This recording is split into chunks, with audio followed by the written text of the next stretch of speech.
Hello, everybody. Hello? If there's anybody sitting here waiting already. Oh, product placement. Okay, I've got some. Yeah, I'll I'm get. still I'll I'm still get. setting up, guys. I'm just gonna hold this for the rest of the I also show. got a No. Folio Society edition, but it's just I have to take a bunch of stuff down to get it out. Yeah, so you I don't can't have to feel- show off. Terrible problems. Yeah, Yeah. I've also got 2 paperback versions, so I'm a little bit of a fan. Yeah. So if you just joined us, you will probably be noticing that Steve's not here, but Steve will be here shortly. Steve apparently has 25 different live chats booked today. I don't know how he keeps all that stuff I straight. don't Him know and how he does Andrew it either. have so many live streams. He's I don't got know. page chewing this morning, and it's still going apparently. So he'll be here in a minute. I'm Matt Snow, at least for today, because people have told me I'm a bastard and I know nothing. And I'm very, very pleased for the first time on the channel to have Mike and Scott. Why don't you? I don't think there's much chance anyone knows me and doesn't know both of you, but just in case, why don't you introduce yourselves and your channels? And when was the first time you read A Game of Thrones? Lord Commander goes first. Okay, thanks. I'm Scott. I'm the bald booktuber. I don't really have a cool name like everybody else on here does. Mike calls me the Lord Commander, so that's cool. I first read Game of Thrones probably, I think it was around 2001. I don't know when in that year, but it's been more than 20 years. It's 2001-ish, somewhere in there. I am Mike, and I do this whole booktube thing because why not? Because it's what I do most of my life is read. So why not talk about these things? As far as A Game of Thrones, I picked it up in the year 2000. A roommate at the time had been like, all you do is read Lord of the Rings over and over again. Why don't you try something else? He recommended Wheel of Time. I started reading that. I was like, no, this just feels like it wants to be Lord of the Rings, but it's not Lord of the Rings, which I've come back around on. But at the time, he said, okay, so you want something a little more adult, a little more gruesome, maybe. I was like, okay, do they write fantasy like that? Because I had no idea. And he introduced me to this world. And I read those first 3 books. The third book had just come out on hardcover. And I wish I'd stole that hardcover from him. If I could go back in time, I would do that. I would steal that from the roommate that I barely speak to in my real life anymore. So I wouldn't feel like I burned a bridge there. But anyway, so yeah, it's been since the year 2000 I've been just wrapped up in this world.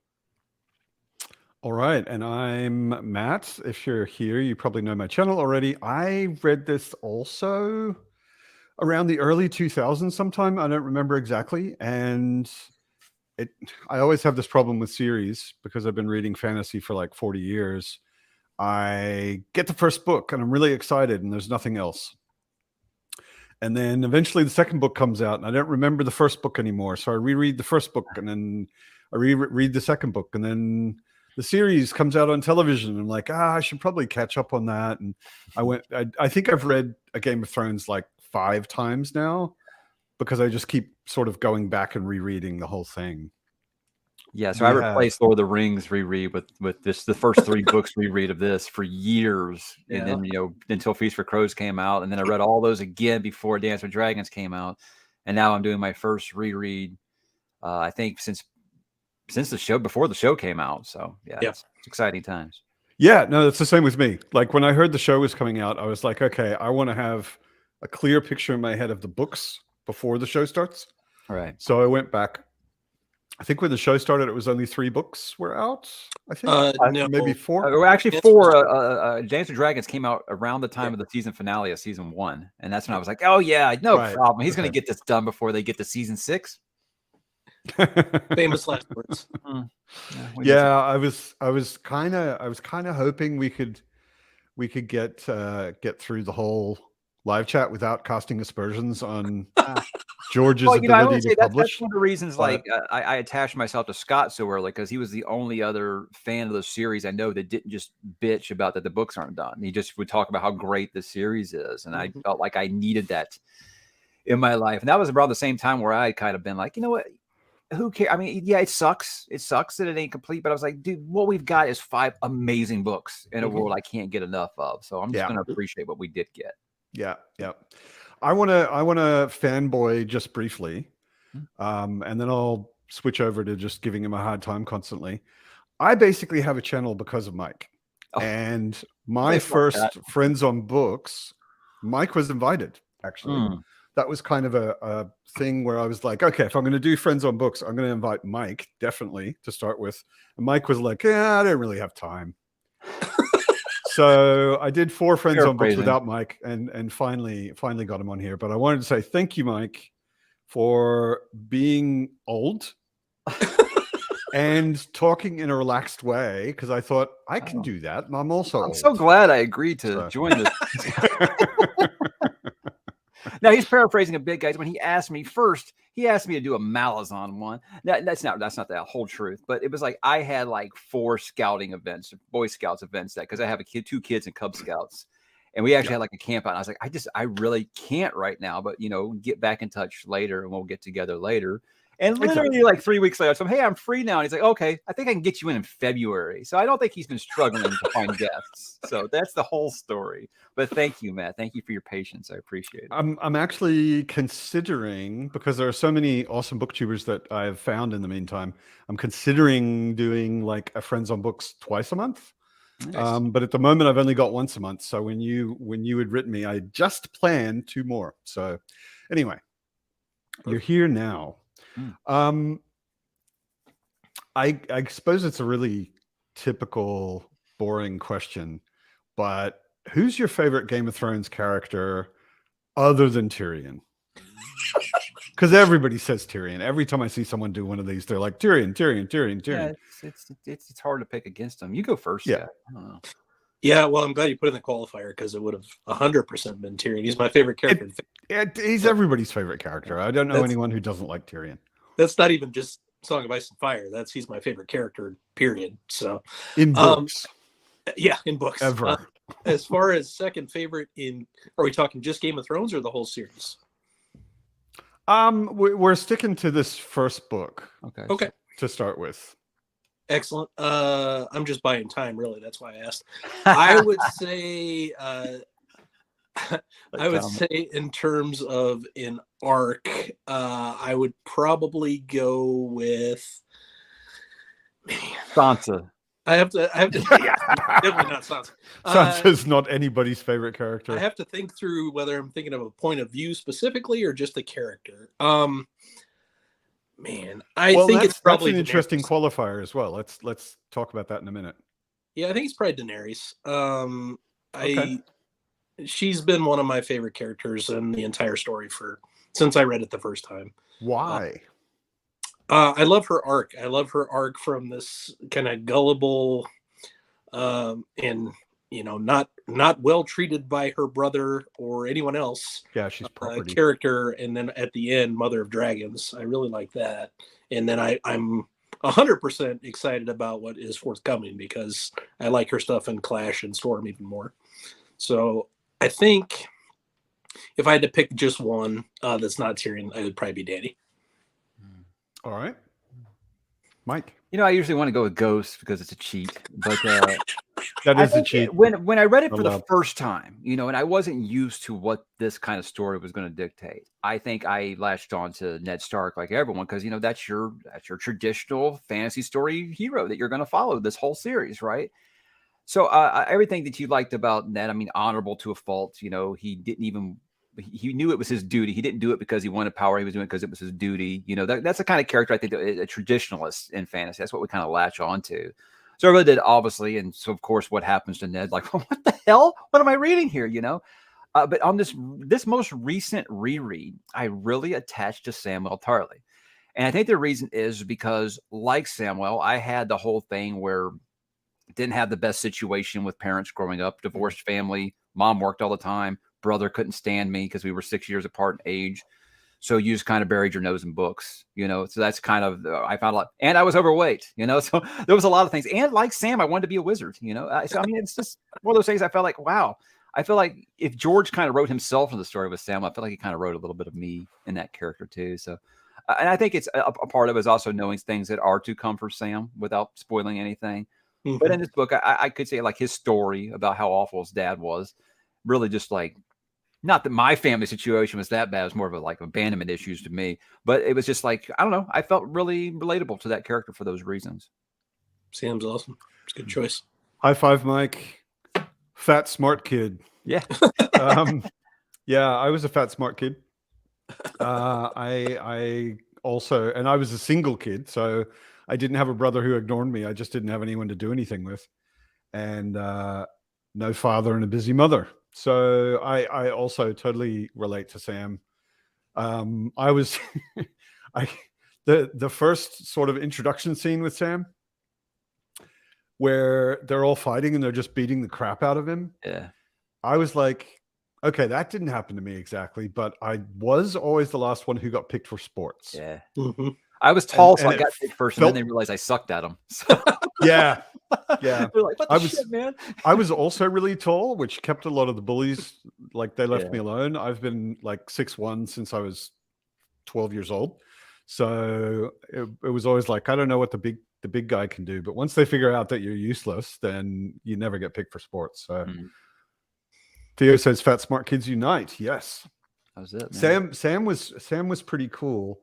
I'm trying to think for myself if I'm not allowed to pick Tyrion. Obviously, Tyrion's a I bit think of I a like fave. Tyrion from all George were bastards in their father's eyes. Like from that line, I was just like, "This is my dude right here. I'm riding with this guy." So. Well, and just the introduction with him, other than the acrobatics, which Yeah, he was like only about mentioned continuity error. once. There's the first one. This guy can barely walk the rest of the series, but yet he's doing backflips. I was like, he's sitting on the lintel of a door, like on the top of a door, and he flips down acrobatically. Really? You should do a Stephen King, do a revised version. Yeah, no, I'm really like, that seems like something that once you've written the whole book, like if you're George and you've written the whole book and you're sitting there with a finished book and you're like, okay, now I need to edit it. And from what I've heard from authors, they go over editing for like 5, 6, 10 times. Probably more so for George. Yeah, exactly. You would think that he would then hit that sentence and go, yeah, I don't think this fits. This seems like a mistake. Tyrion can do anything. Yeah, apparently. Yeah.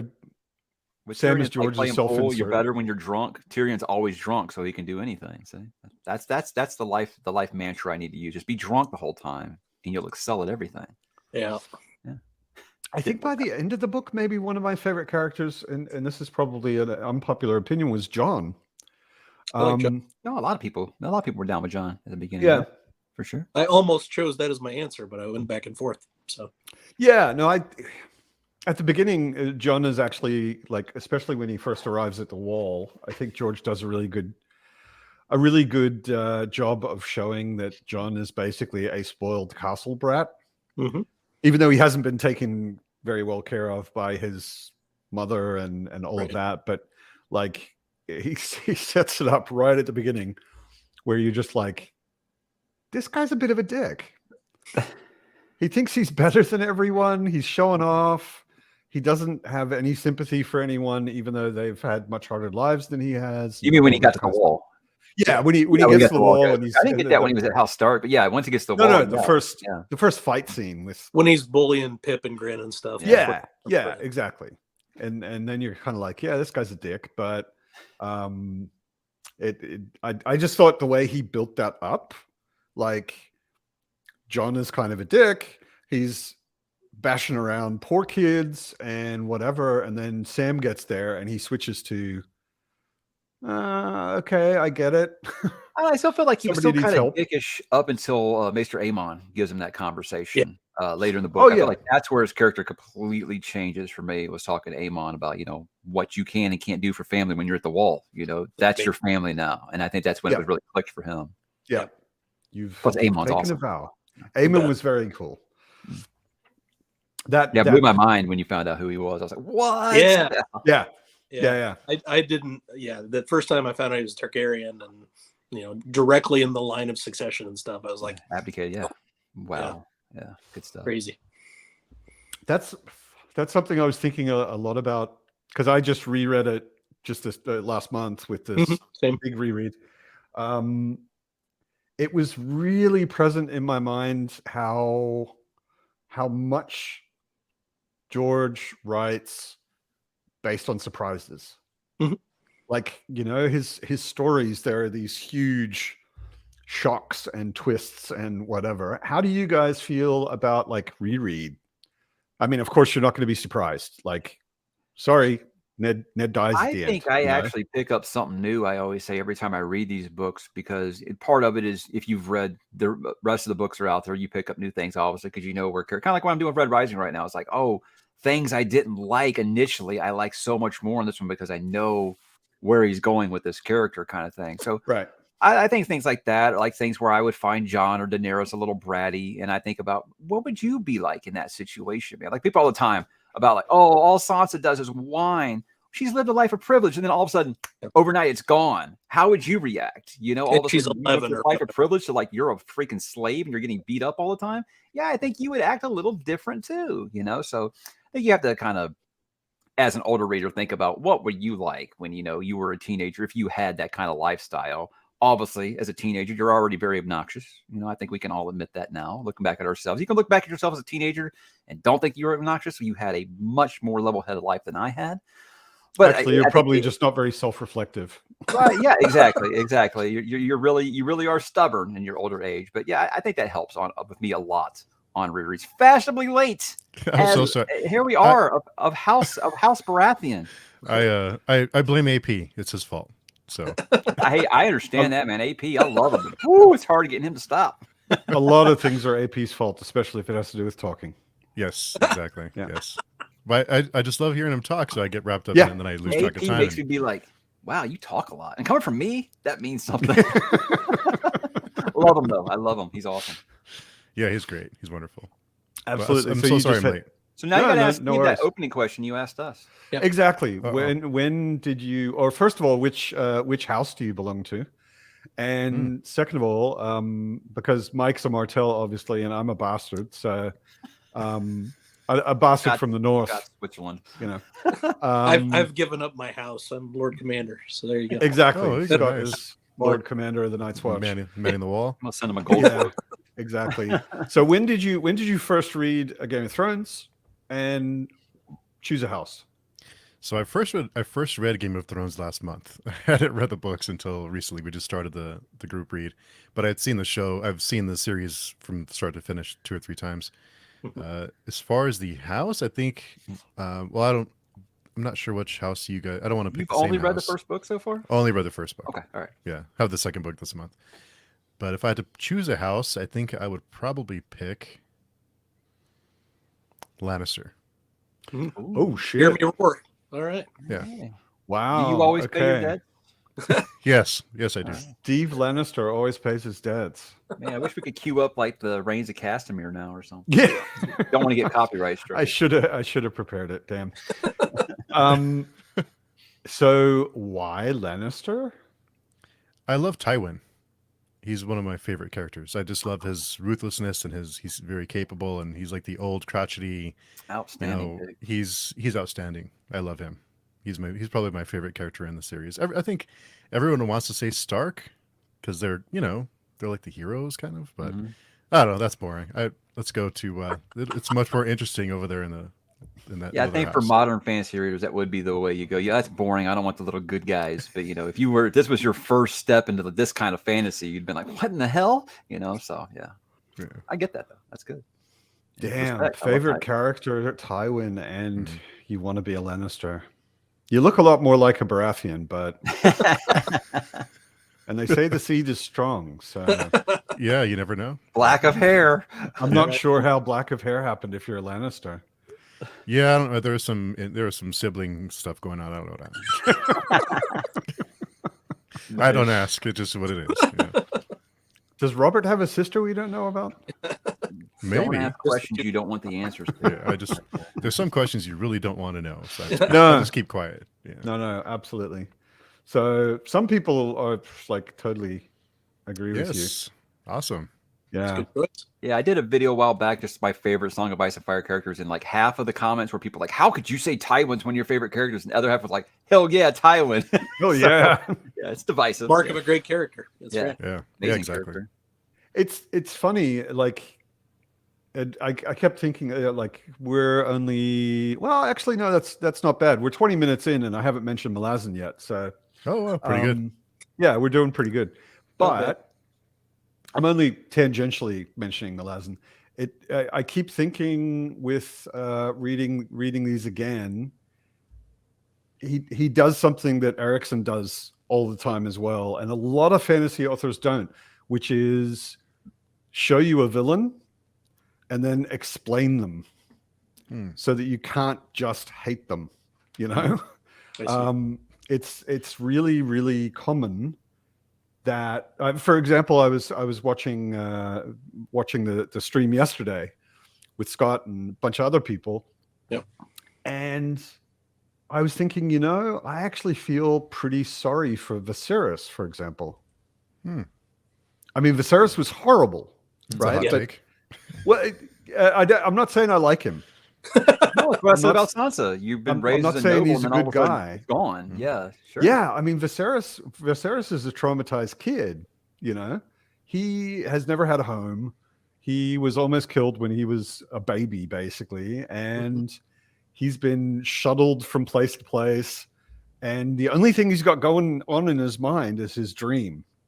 You know, that he's gonna take it all back. He's gonna kill all the people who done him wrong, and he's gonna be boss. You know, which you can totally understand. It made him into an awful, awful person, obviously. Yes. And I mean, I was fist pumping with everybody when he got his crown. Yes. But No, yeah, when Daenerys is talking about how much he took care of them, they would have never survived without him and stuff. He's very good at making you you're excited to see some of these characters go. Most of them you're not excited to see them go. He's good at that as well, obviously. Yeah. But he does actually make them bad guys more than just I'm evil, and I hadn't kind of witnessed that in fantasy at that point.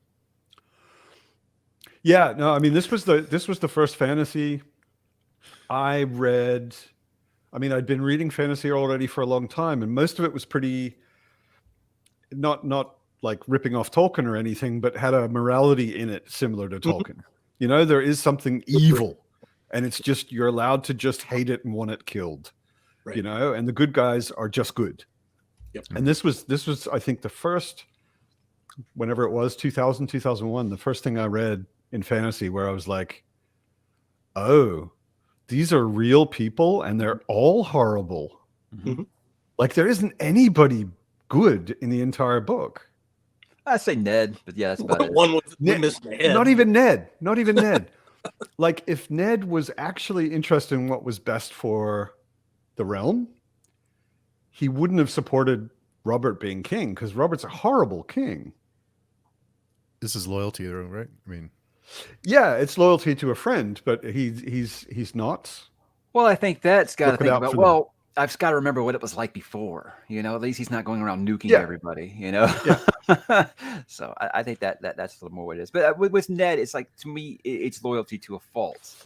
Where the fact that he knows what's going on with Cersei, he knows, and instead of saying, "Let's have them arrested right now, let's throw them all in the dungeon," he's like, "I'm going to give you the opportunity to get out of town first. I'm going to tell you my whole plan, like I'm a James Bond villain." What so a great He's a little more aloof, I think, on some things because he thinks everyone's as good-hearted as he is. That actually becomes like a fault. So I think we will look at it and be like, what an idiot. I think that's just the way that he does things. He's very loyal, except when you find out about things that happened in his past. Exactly. Once you start finding out, well, I mean, again, spoilers only for this book, and especially. Well, I said that way. Well, no, Steve has seen the series. The show. But, he's yeah. But some people I know in the chat have only read the first book so far, and maybe haven't seen the show. It's possible. Hey guys, Ned has a past. That's all I'll say. Ned has a past. Yeah. No, Believe just it that or we not, don't go. Just that we don't go any podcast has a further past right now. Yeah. Oh yeah. Not a spoiler. I'm not sure that mine is as interesting as Ned's is. That's for sure. I mean, if you want a lot of a guy, if you guys love those reading sprints, that's my past. Just looking at me reading books. All right, good time.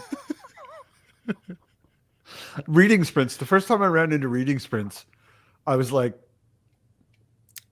I've learned that they're fun to be on because Andrew had me on. They're fun to be on, but I don't think they're very fun to watch.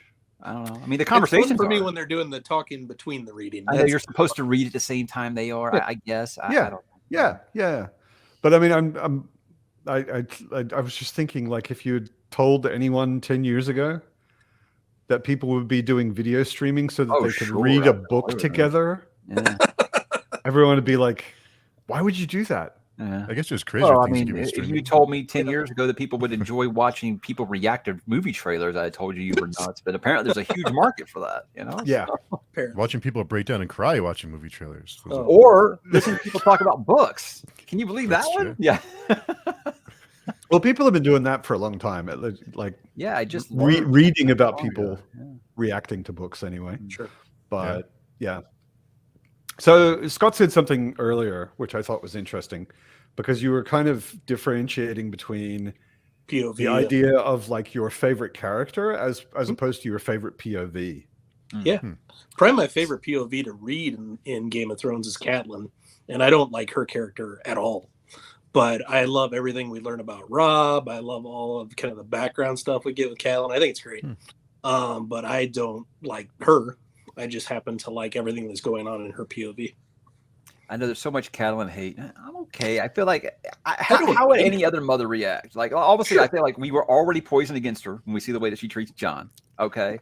Yeah. But like after Bran gets injured and the way that she's reacting, I'm like, I can't think of any other mother who wouldn't do similar stuff. She will, ride or die for her family no matter what. But I can see why she comes off a little too abrasive for people. I'm not a Catelyn hater. I just don't like her. I get it. No, I get it. I like her children and her husband better. That's all I can say. I knew you were a Sansa stan. I knew it. So the first time I read, I remember specifically every time a Sansa chapter is coming up, I'm like, Christ, this is just, I can't. Again.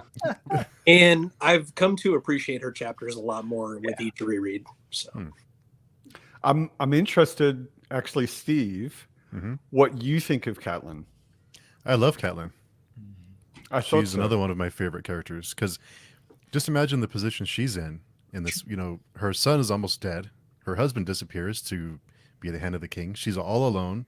People are trying to kill her and her family. I mean, she has to get, what she's faced with and what she has to do. I mean, I know she's an asshole to Jon, but we kind of give her a little bit of a pass there if she's bitter and she should have gotten over it. But okay. But yeah, I love Catelyn. I think she's great.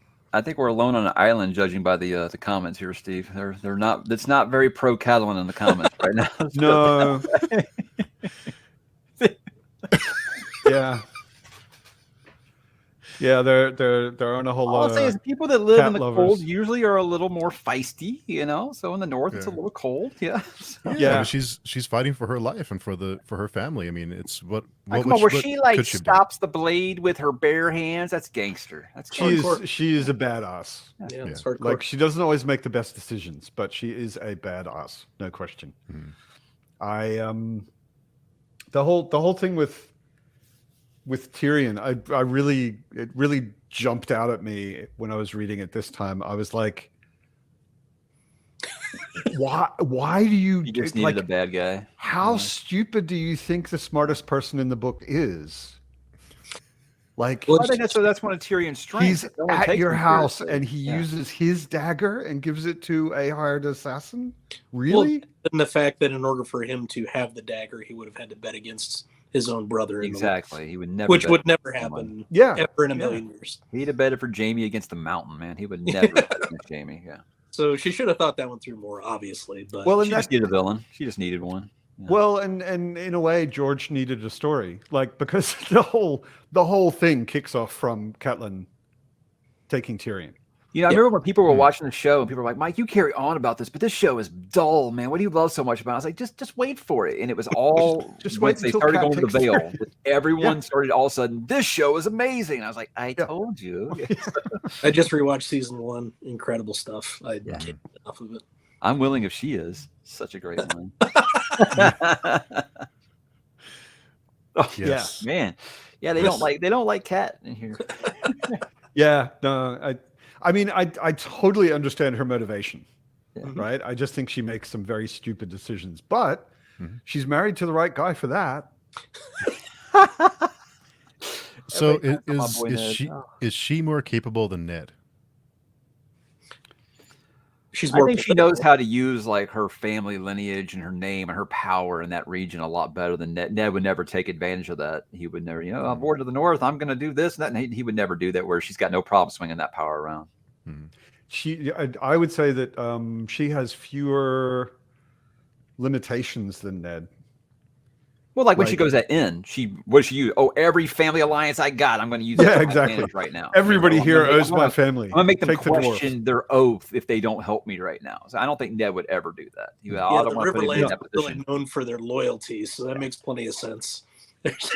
They're always willing to jump in and help out their liege lords, so that's perfect. Yeah, Maybe my daughter can marry one of their sons. You know, that's what they're thinking for sure. Yeah. Kayod said she's playing checkers. Everyone else is playing chess, except Ned. And I think she plays checkers better than Ned. He's playing Black and like blue color the arena one you set. have in like the car for the kids who got like 6 pieces instead of the regular amount of checkers. Yeah, I'm actually it was something I didn't want to forget. The prologue. Oh, amazing, isn't it? Yeah, Mhm. so good. The prologue is nuts. Yeah. It's like literally well, and it's I actually kind of hate personally. I kind of hate prologues that don't have anything to do with the story. This was the first one I think I'd read, but it was like, I was like, oh, these are the characters these aren't the characters I'm going to follow. Okay, that's an interesting Only choice. only one of them makes it into chapter 1 and And immediately he's gets done his the head next cut chapter. off. Yeah. And everybody else, I don't know what the hell's going on in this prologue, but like if you know the whole series, it obviously is pointing at a thing. One of the things it's kind of pointing out, and that gets brought up actually, not the ice zombies, but the weather gets brought up a lot in other places, but always sort of, a little bit here and a little bit there. What do you guys think of the weather thing? Because I still think, how does the weather work in Westeros? Well, on this planet. I tried to look into it because Joanna asked me to. People have asked George point blank, and he refuses to tell anybody. I don't think he has an answer. Well, I'm just going to say the next book's called The Winds of Winter. We might get an explanation. That's just because winter's coming. Like we've known that since Ned opened his mouth for the first time. But as far as like when the seasons change and what prompts it, I couldn't find anything. Like I don't think there's anything specific about the world that causes it. I think it has something to do with the rise and fall of magic in the world, but there's no evidence of that necessarily than just conjecture. So I think as dragons are becoming a thing again, and as the others are becoming more powerful, winter is here, and those things will wane again, I believe, when it's time for spring and summer. But there's no reason for me to suspect that or believe that other than conjecture.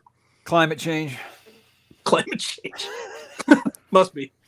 That's some very, very serious climate change. I don't know. That's what makes this series great, that here we are 20 years into it, and I still don't know the answers to some of these things. Jordan, people in Highgarden have been running their air conditioners too much, and it's their fault. And it's a hole in the ozone layer. The dragons Australia. Dragons. The official change of the season is the Citadel sends out the ravens or whatever to say the white raven. They send white ravens to say winter. Yeah. Yeah. They say here, flip the switch. Flip the switch. Yeah. It's time to get really cold, guys. Come on, flip it. Yeah. What's it? So in the prologue, we've got the apocalypse, basically, don't we? I mean, is that kind of what you guys got out of it? I don't know if I go there. I got that. Oh, okay. So there's going to be big, scary monsters in this series, as well as human monsters. So I didn't know ice zombies. I had no idea what the hell was going on. But I mean, what you know through the course of this book. I'm guessing ice zombies, like reanimated ice zombies. I'm not really sure, but I had the hardest time being like, what's the difference between a white and a White Walker? I had the hard time with that. Every once in a while, I still have to be like, okay, all right, yeah. So. And others and White Walkers. Others and White Walkers. Others, yeah. Yeah. One thing that's fun is that as the Warden of the North, Ned is responsible for keeping the rest of the region safe, and he takes off the head of the person that could potentially warn everybody about the threat. So whether intentional or not. Hey, he who passes the swing the sword, bro. All right. It's got to. It's his duty. It's got No, to. I'm In front of its kids. Yeah. I Hey, really Yeah. love that. hey, little Bran, How watch Stephen this. Bran that. Yeah, don't Well, throw away Bran. He could have maybe interrogated him first, though. I think they did it pretty well in the show. Yeah, the show they did it better. Asked him in the show, what are you running from, or I don't remember what the words were, but Yeah, he talked about it. But everybody thought he was a crazed lunatic and didn't know what he was seeing. So, which is also sort of. I mean, George has done a very, very good job of, in lots of different hints and places, giving us a world which is broken down. Yep. It's a lot of important stuff has been lost and forgotten. True. And it's just run down over, which I guess kind of makes sense. I've always kind of wondered, like, if you had a world where winter was years long, why are there still people? I mean, like, can you really store enough food that you can continue to eat if winter is 5 years long? Like, nothing grows. Yeah, it's an interesting question, especially north of the wall. You'd think that would be not very populous at that point, but well, yeah, and I mean, maybe north trade of is the wall really, is really gonna be- good. Really, really good. I don't know. I never think about these things while I read. I'm more of an escapist. So I don't necessarily think about them while I read, but like after I read, the things that my mind goes back to after I've read a book, I'm like, how does this world even work?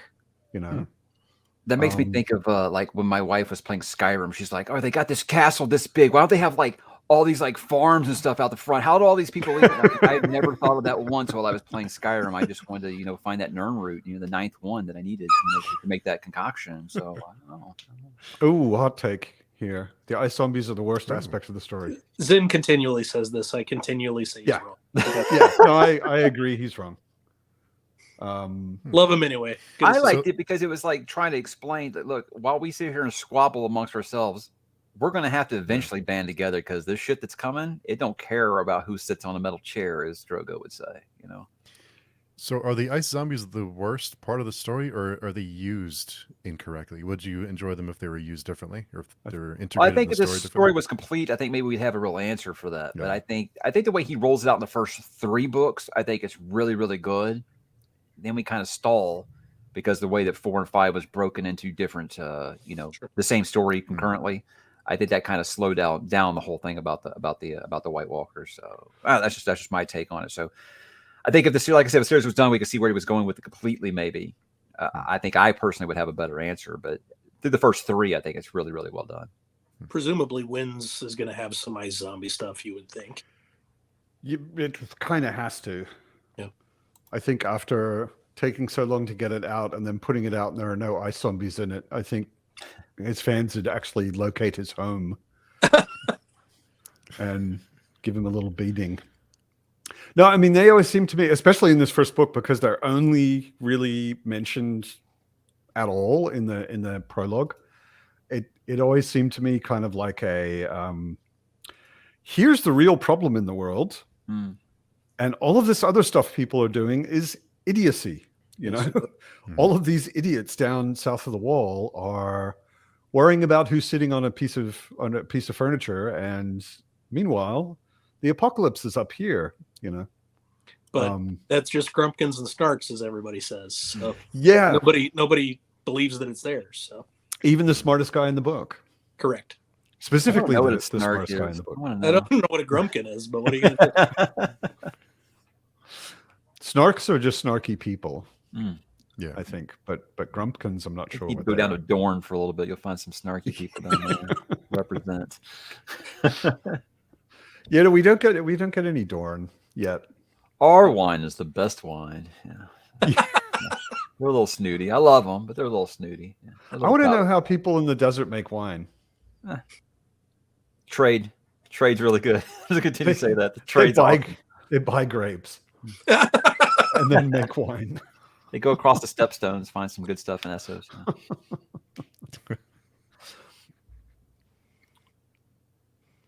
Dorne. Easy Dorne to love. lovers. Dorn is very cool, but yeah, not yet. Not in this book. Not in this book. Not Yeah. quite there yet. Unless you read Fire and Blood first. Which I did. I in preparation for this reread along, for me anyway. I read Fire and Blood and Dunk and Egg, Excellent. or Seven Kingdoms. Read those in December. I was surprised. I was actually surprised by Fire and Blood. I love Westeros. I love the stories. I love the writing, all of that, and then it's a history. Mhm. So I was thinking, I'm probably going to nap through most of this and not really be into it. And I was totally into it. I was actually surprised by how engaging it was. I think reading that before you read a Game of Thrones was great because there's so many like history tidbits that he'll drop that you never thought you needed to pay attention to that he does bring up in that first book is really, really good. And the whole thing about how Dorne was the only ones who did not bend the knee to Aegon the Conqueror. That's why I always just getting that story in Fire and Blood was like really, really awesome. I loved having that. Yeah.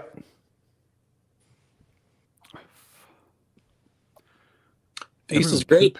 I am looking forward to doing that hybrid reading order with that and Dance of Dragons at the same time. That'll be the first time I do it that way. I'm really, because I think that'll fix any pacing problems that people had with A Feast for Crows. Now I know that's not how you guys are doing on your read along, but that's how I'm going to do it. And it's going to take me 2 months probably. I think for me, I might do it that way as well, because I remember Feast and Dance both being pretty slow the first time I read them. I dig them both, but I get it. I'm not saying they're bad. They're just that. Well, I mean, anything that came after A Storm of Swords is like, oh, wow. I mean, yeah.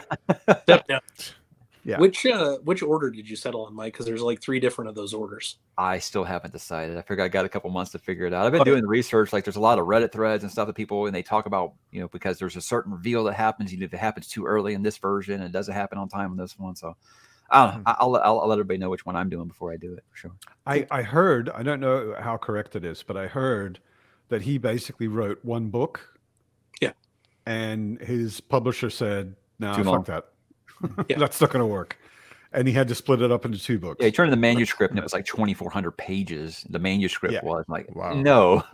I don't think the blog post is still out there, but I remember when he had the blog post about why he chose to split it up the way he did. Because he could have just chopped it in 2 and had a part 1 and part 2, but he decided to follow one set of POVs in Feast and the other set of POVs in Dance. I hardly even remember both of those books, but doesn't that split really make it kind of weird timing as well? It's like you're following some characters in the first one. There is and then a it goes point where back. you have passed the time period that's in Feast for Crows, and if you don't really paying attention, you can not realize it's actually past that moment. So yeah, it's tough for some people. But for me, like for waiters, people have been waiting for these books. We had to wait 10 years for a new Tyrion chapter. That was frustrating. That was a little rough. Yeah, I remember. So I think that's why people have the venom towards Feast for Crows, because it took Daenerys, Jon, and Tyrion, a lot of people's favorite 3 characters, and you didn't see them between A Storm of Swords and A Dance of Dragons. And that was a long wait. That's right. I can't wait for that book. I chose that one for my part of the read along with Joanna because I'm one of the few people that really, really loves Feast. So, hey, I'm a finance guy. I'm all about the Iron Bank. Give me more. Yeah. You want to see their spreadsheets? Heck yeah. That we don't get in earlier books that I'm excited to read again. I'll just say it that way. I don't want to spoil anything. Yeah. I don't even want to mention the characters we get in that one. Right. So the most important question from this book is Syrio Forel dead? Nope. I've said for years that there's a character that shows up later in the series. My theory has been that it has been Syrio the whole time. And a lot of people were like, that's stupid. And then when the show came out, it never showed Syrio get killed. And I'm like, and you know what? George R.R. Martin wrote that episode. So that's all I'm saying. And in the book, he doesn't get killed on screen, so to speak. You don't assume. But I was like, hey, look, George loves to show you the body. If someone was dead, George is going to show you that body. You would have his head on a spike somewhere. He absolutely does. Head on a spike. Easily my favorite secondary character in this book is Syrio. Does anybody ascribe to the theory that Syrio is actually Jake and Hagar? He's a face dancer, do you? Okay. Yeah. Why else would he attach himself to Arya so quickly? I had a big, well, because Arya is the person who let him out of the cage, but I had a big conversation with Kyle about this. Mhm. He knows all of these Yeah. conspiracy theories much better than I do. And, we talked it through. And then at the end of it, I was like, yeah, that's interesting. But there's a lot of jumps in there. Like, it's not based on a whole lot of evidence. It's based on a whole lot of supposition. Most Any theories theory is. You were talking about any theory to this series, for years, guys, we had we talked about so like R plus L equals J, one that you guys will find out about later. That was something we had speculated on for 12, 13 years before the TV show gave us that answer. Yep. So yeah, we speculate a lot of them. You can be like, there's no way it doesn't make sense, but there are a lot of them. Like Scott says, conjecture. It's a big old leap of faith on some of the stuff. And my serial one has been one that a lot of people have been like, that's stupid. And then they'll reread it and I'm like, well, huh. Yeah. So, I hope he's alive. I love Serial Pharrell. Yeah, he's great. I don't really care who he is at this point, but if he's alive, I'll be happy. Isn't that part of the fun though in a series like this? Is those theories, even if it's wrong, it's just fun to talk about it and come up with weird ideas. It's part of the enjoyment, right? And that's why I didn't talk about this book series for like the first 3 years of my channel because all it was about what the show did, and I didn't care. I was like, I'm talking about the stuff we've been talking about in these books for a decade now, right? So that's why I was like, I'm not going to talk about this because all they're going to say is, well, they screwed up season 8. Or didn't you know now there wasn't a good season after season 4, if you talk to people now. Yeah. Yeah, everything was terrible after that first season. I hate watched it the whole time. Yeah.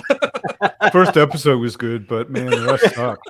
That's like saying, all the Metallica albums sucked after the first one. Yeah. I derail. I'm sorry, Matt. I derail. No. We're there is no plan. The whole idea of Friends on Books actually is not to get together with my friends and talk about books, but to get together and talk about books and make friends. There you because go. I didn't know anybody when I started. Can I tell you that I do have a different favorite character in book 2, and that is Arya. And so I feel like we should talk about what Arya does in this first, but we already talked about herself with Syrio, obviously, is really great. But seeing that she's so, out of all of her family members, I think she's the most like John, really. I feel like she's the most like John. And she's the one who definitely has the tightest connection to John. Yeah, and plus she chases cats, and who doesn't love someone who chases cats? That is my favorite Arya part, is when she chases the cats. The There's an illustration of that in this one of her chasing the cats. Like, all right, so it wasn't just me. Yeah, so Arya I think has a pretty good story in this first book, but it gets even better, guys. Yeah, much better. Arya wants to be Jon or Robb, which is what saves her from being Sansa. Yeah. Because all of the things that made Sansa, Arya hates them and avoids them like the plague. She doesn't want to do stitching, damn it. Yeah, she's like the ultimate tomboy. Yeah. She wants to do needlework, not that kind. Yeah. Sticking with the pointy end. Yeah. That's right. Did anyone else? I remember thinking this the very, very, very first time I read the book. At the beginning, everybody gets a wolf. Yeah. You get a wolf, and you get a wolf, and everybody gets a wolf. And by the end of the book, one of them's dead, one of them's disappeared. Yep. Or is it 2 of them? No, I think it's just Lady's dead and Namiria's. Shaggy Dog might be fucking insane, but hey, Shaggy Dog looks like he. I don't know. Maybe the youngest Stark kid should have the insane one. That's all. Well, is the youngest Stark kid insane himself though? You never know. Running around. You think with a rusted he's knife. got some kind of like foresight or some shit? Is he got some kind of green vision or something? Could be. He also dreamed about Ned, right? Yeah, so it wouldn't surprise me. Yeah. Yeah, he's definitely not normal, whatever he is. Scott, are the reads in this book, or they don't show up until book 2? No, the reads are in book 2. Reads are in 3. I think they're in book 2, though. Yeah. Yeah, I've only reread the first 2, and I do remember the reads being. I just couldn't remember if they showed up at the end of this one or next one. Okay. Yeah, this next one. The only thing I'll say about Rickon is I really hope George does something with him besides what the show did, because that was a disaster with that character. So, I know. Well, as I remember it in the books, though, he's also he's like the least there. It's true. He's just like I have no real memory of Rickon except he was. George has said that Bran was the hardest for him to write, and Bran's like 6, right? And Rickon is 4. So if he's having trouble writing Bran, he probably has a lot of trouble writing Rickon. So, yeah. They lean pretty heavily into the dreams and the three-eyed raven in the book more than they did in the show for the first one anyway. Dude, when they fit it on the show, I was blown away. Like when I went back and watched, I reread A Game of Thrones and I've watched the first season. And I was like, I remember the first time watching that, I thought, no way they do the three-eyed raven stuff on the show. That'll be just too weird. So it was like the third episode open with that. I was like, oh my God, I can't believe they're doing this. So pretty cool, yeah. Yeah, the fact that it was there at all amazed me. I do think they lean into it pretty good later in the show. Yeah. But not as early as it does in the book. From the books, from the beginning, it's like, yeah, we're going all in on this weird, trippy shit. Yeah. Yeah. Yes, Ghost is the best. Well, Ghost. and like in the book, he could have maybe leaned into the weird, trippy shit a little bit more because like Bran was a lot of fun until Jaime pushed him off the tower, and then Bran was kind of boring. You know, like. He kind of gets a pass. You hear right? this, guys? Matt hates disabled people. You heard it here first. I hate cripples. Yeah. That's someone is screen clipping that. That's as we me. speak. Yeah, we got our first gift from your channel right there. I like Bran's chapters a lot, but I don't know if I'm in the minority on that section. I don't think. I mean, I make the jokes that like it's a Sansa chapter, and you're like, oh, yeah. I make jokes about that. But really, I like all of the. I mean, I continuously say this is the best book one in any fantasy series I've ever read, and I don't think I hate anything. Even like Sansa, a character I'm like lukewarm on there. Her stuff with the Hound in this is amazing. I love it. It's really, really good. So, I think even if it's your least favorite character, it's still a great character because George is just a master at that. Indeed. Well, and that's the thing. There's no, for me anyway. There's no characters in the book where I think they're bad, like badly written. You hate to love them or love to hate them? I don't enjoy Sansa. I think Sansa is annoying, but I think as a character in the book, she's very well written and she's totally believable. Right. Yes. And she makes sense in her context. You know, I don't think like she's just weird or doesn't make any sense the way she's written or anything. She's just annoying. You know, and Bran is a bit boring. Anybody have a secondary character they wish they had more of? Because it's Great John Umber for me. It could be on every page, and I'd be happy. That's true. Great John, when he loses his fingers, that whole scene, he laughs. I was just like, okay, tough. Yeah. This guy's cool. Man, I don't know. That's a tough one. That is a tough. That's other than Syria. Because I feel like all the ones that I was really interested in, you do get more of them later. Yeah, like Edmure, you get more Edmure later. I think is Edmure in this one, and the Blackfish, is he in this one? So I think I want to know like Catelyn's family a little more because you just get like a brief glimpse of them really in this. We do get some Blackfish because that's right around the time of the death of the father. So, and I think Edmure is in there for a couple. Edmure, yeah, he's like in Very, a very page and a half or something. He's so I think that a lot of the characters I would give that answer for either they died in this book, died, Syrio, or you get more of them later. Maybe that's fair. I'm trying to think other secondary characters that were really cool. I want more Helen Reed. Yeah, give me all of the Helen Reed. Yeah, Hodor.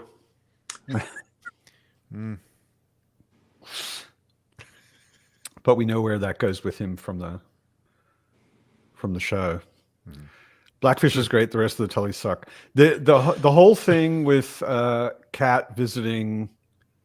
What's her name? Yeah, that whole thing made my skin crawl. Yeah. Oh my god. What, Lisa Tully? Yeah. Oh yeah. man. That whole thing with the kid and everything. I was just like, can someone breastfeeding the 8-year-old? I think it's one of those things where you always go visit your family and you're just like, how fucked up is you? But I don't think it's ever been that how fucked up is it was. And I was like, what's going on here? So that's why I knew George was cut from a different cloth for sure as an author. That setting is my favorite. I love the area. Yeah. Oh, man, the moon door is one of the coolest ideas ever. Yeah, so cool. And the sky cages, such a good idea. Although the moon door in the book is a door, like it's in a wall. Yeah, is it? Okay. Yeah. Yeah, when I was reading through it, I thought he would have described it if it was in the floor. And I went back and I read it a couple of times and I was like, nope, he's just talking about a door that opens onto nothing, you know. Okay. I think someone said George has actually said that was one of the things he loved, which the show did that wasn't in the book. Yeah, you it know? looks so cool in the show. I mean, it's much cooler being in the floor, you know. Yeah. How many people are walking in the middle of the night and just fall into that? You know? How many people have just kind of I forgot to close up before I went to bed. Damn. Or the poor bastards who are in jail in the Eyrie. First, you're freezing your ass off, and like you want to make sure you don't roll over in your sleep. Yeah, they're like slanted too. Yeah, that's rough, man. Yeah. That ain't good. Better not be a tosser and turner when you're sleeping. What is it? Anybody wrote on the walls? The blue is calling to me, or something. I can't remember the exact phrase, but yeah, something like that. Has anybody else read anything else by George R. R. Martin? I'm reading Fever Dream in April. I've read Fever Dream. I just got Fever Dream. I was looking for some how to get books, and the used place that I was getting them. Suddenly, Fever Dream was on my screen. I was like, oh, I love it. Steph and I are reading that in April. So I just got that last week. It's one of those things with a lot of my favorite authors. I won't read anything outside of that one universe because I feel like all I'm going to do is compare it to how great that is. So that's why I've always kind of avoided his other stuff. But hey, George writing some Southern vampires, that sounds kick ass. Bring it on. I want to get to his sci-fi stuff. I just haven't gotten it done yet. I think I read back in high school. I read some say Wild Card. Yeah. There's like a million of those. Yeah, but back in the day, George was actually writing them. Yeah. I get irrationally angry every time there's a new Wild Cards book. I see that there's an announcement and I just want to throw Scott, I love American football. And when George talks about the Jets, I'm like, God, you just wrote like a 1,500 word thing. You know what you could do with 1,500 words, George? So I try not to be that guy, but I do get a little bit of vein popping out when I see a New York Jets post. Yeah, Jets and playing with his trains and something with his theater and everything else he's got going on. So like everybody else. I keep imagining what it must be like. Like, imagine you're George. He's got like 2,000 different things going on now. And you can't say I watched a movie tonight without someone being like, right, exactly. Yeah. Exactly. You just have to basically ignore the entire world. I would world get off social media completely if I was him or Patrick Rothfuss. I would not let anybody know I existed, basically. Well, I think he is off social media, basically. He's got an account, but I can't imagine he's actually writing it. He posts like on Twitter and stuff, but everything is just like when he posts something, just like auto posts to all of his socials, and he never looks at his mentions, like ever. Nor would I. No. Yeah. When he says something new, like House of Dragons coming out, oh, you should die. Like those are the type of replies that he gets. Terrible. Terrible. Yeah, I've been working on a new TV series based in Westeros, and people just go out of their way to shit on him for it, you know. I've read like the vitriol in some of these posts is like it must be so nice to be just a proud keyboard warrior. Just I feel like you can tell the people who have been waiting for the books and the people who've been waiting since the show, because I feel like the books people we've just accepted it's just like, you know, we're numb to that pain now, you know, whereas people who have only been waiting since the show, they're still really, really aggressive, like we probably were around like, you know, 2008 or 9. Yeah. Are there questions for us from the chat? I just imagine him sitting in his huge living, like this huge house with like these toy trains running around everywhere, and he's just sitting there with like a conductor hat on, and he just like ignoring the world, like I'm just living my life. Like let them all complain. I have my trains, I'm good. He's got actual real trains now, right? Didn't he buy like his own? I think he's got like his own real. He can buy whatever he wants at this point. He's got you money at this point, I think. I don't think he's, you know, and I mean that's the other thing. He's like, it doesn't necessarily have that much motivation to hurry anything up. He doesn't need money. You know some of the theories some of us longtime sufferers used to have? We used to have this theory before the show came out that George just was intentionally not finishing the series because he was pissed off that it didn't get the acclaim that he felt like it deserved. Famously. That theory fell out the door once this series does have the acclaim that I feel like it deserves after it became like a pop culture phenomenon. So that was, you know, we all had all these theories. This turns out the guy works at his own pace, clearly. That is a way to say it, yes. Well, and also it also works on a lot of things. I mean, not necessarily writing, but he's editing short story collections and wild cards, this and that, and working on that TV show, working on the other TV show, and he's doing a bunch of different things. So keeping track of his schedule, I think I would have nightmares just looking at his calendar. So yeah, exactly. I mean, just imagine the pressure he's under, just his own pressure, just to finish the book, to make no matter what he does, a lot of people are going to be pissed. I feel like a lot of people will be like, well, it was better than the show. Yeah, I feel like people will be like that if they do read it. And a lot of people will be like, I'm too angry, I'm not going to read it. And then it comes out. I don't know. There'll be a lot of hate readers. There'll be a lot of people reading it just to find out what happens. I still think we get book 6. I do. I do. Even if it's posthumously, I think we get book 6. But we'll get it. Not optimistic about 7. Eventually. 7 looks pretty out there. Maybe he'll surprise us and release them, have them both finished. Then we've had these theories too, Steve. Yeah, he's waiting for the show to end. And they're going to drop 6 and 7 together right after the show ends. Yeah, well, we had all these theories. And a lot of us now say that a reason it's still taking so long is because he saw the reaction to things at the end of the show. And so he's revising things now, what things work, what things didn't. I really hope that's not true. I don't want him to change anything based on what what I've said is he's a good enough writer that he could have the same ending that show had. He could actually make it good, probably. No, I agree. Yeah. And a lot of the stuff that I, anyway, found not so good in season 7 and 8 was just character motivation seemed to change in very drastic ways without being earned. Yeah. It didn't seem like somebody was changing over time because things happened. They're just suddenly snapped and went nuts, or it became weird. And I think he could do that a lot better, even if the basic beats of the story were exactly the same. Everything just became efficiency is coming in around season 7, and it didn't matter if it was traveling from a place to another. It didn't matter if it was getting a character to the end of their arc or not. Everything was just too fast and not fully fleshed out, and he would fix all of those things. So yeah, exactly. Hey, it's when Zod actually has a question really quick. Go first. Go ahead. I know. I was just saying, when the dick joke started in season 7, it's like, okay.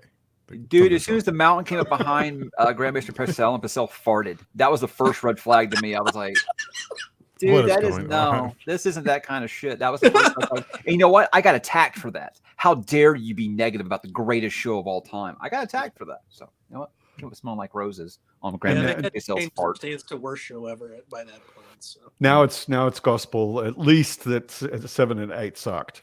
Yeah. I would say it's the best 6 seasons of television. Zod has a question.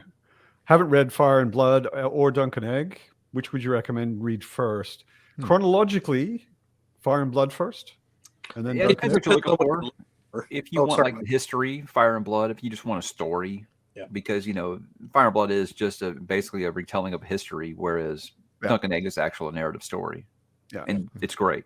And Dunk and Egg is a really cool story. It's like I say it's cozy Song of Ice and Fire. If there is such a thing. Yeah, it's as cozy as Westeros ever gets. Because it's just one knight and his squire going around, and there's a little bit of political stuff, and it's basically just kind of fun. It's much lighter than A Song of Ice and Fire. Also, with Dunk and Egg, it's episodic, so you don't have to read all 3 of the novellas. You could read them, over time or whatever. So it just depends on what you're looking for. Okay, Matt, Scott, since you two read this about the same time that I'm not trying to exclude you, Steve. Just we both started this in like the early 2000s. I got to ask, when you got to the chapter where Jaime and Cersei were wrestling, just put it that way, did you ever think maybe, what the fuck am I reading, and slamming the book closed? Because that was my first like, all right, I don't know. But then Brand got pushed out the window and I'm right back in. I'm right back in. But that was the first time I was like, what in the fuck? I'd never read anything like that in any book, much less a fantasy. So you're cool with crippling children, but you have a problem with incest. This happened before the crippling of children. No, I was interested in is he going to get this asshole going to get caught for pushing this kid out of a window and trying to kill him? That's more what it was than like, I love this. They're killing kids. No, nothing like that. But I'm just saying, I get, oh my God, this brother and sister are having sex. And oh my God, what is going on? What am I reading? I felt like I was breaking a law or something by reading this, you know? So how did you guys react to that chapter the first time? I don't have vivid memories of the first time I saw the twincest, but I do think probably I'm like, well, this is definitely a new thing. I've never seen this in a fantasy book before, but I don't recall. Like, I'm sure the aversion was there, and I was like, what is this? But I don't have like vivid memories of that scene reading it for the first time. I don't really either. I do remember thinking this is the, like, at the time back then, this is the darkest everybody could be killed kind of fantasy I've ever read, you know, at the time. That was kind of the shock for me. Like, you know, if you've never seen the series and you've never read the books, and Ned gets his fucking head cut off, even though he does exactly what the Lannisters want him to, that I was like, I threw the book across the room. Yeah, I felt that. I literally threw the paperback across the room. Yeah. I was Ned like, died, and I ran across the room to pick it back up because it felt really, really good. But I couldn't believe it. That. That scene is written so brilliantly, where you have like Varys and everybody reacting to, like, holy shit! Like, nobody expected him to make that decision. Like, it's so we say all the villains have motivations except Joffrey. He's just a piece of shit. He's just a piece of shit. Yeah. So Steve, when you saw it on the show for the first time, were you like, what the hell am I watching? Should I be watching this? I kind of thought if they're going to be having twincest, couldn't they find a better place? Like, couldn't they find like a closet somewhere or something? This whole fell down tower, Or couldn't they do it at home? You know, like, you have to do it when you're visiting for a weekend. Jeez, they didn't expect the squirrel to come in, so you know they didn't account for that. They can do. I mean, there had to have been a better place to, you know, there had to have been like a closet or like a. You'd think I don't know. You'd think you'd find somewhere instead of it's probably the most remote place in Winterfell without leaving the castle. But they should have headed up to the wall. I'm sure they could have found some privacy there. There's lots of empty forts up there. Yeah.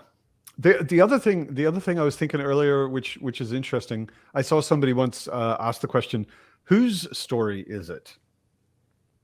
The first book, I still think it's John's. The first book, I still think it's John's arc. Yeah. It's about him realizing, you know, hey, I can't always, you know, go help my family. If I went to this new family, this is my family. I think that's kind of like the theme of the story. And plus, he's the one that kind of progresses what is placed in the prologue. He's the one who progresses that when he does encounter the reanimation.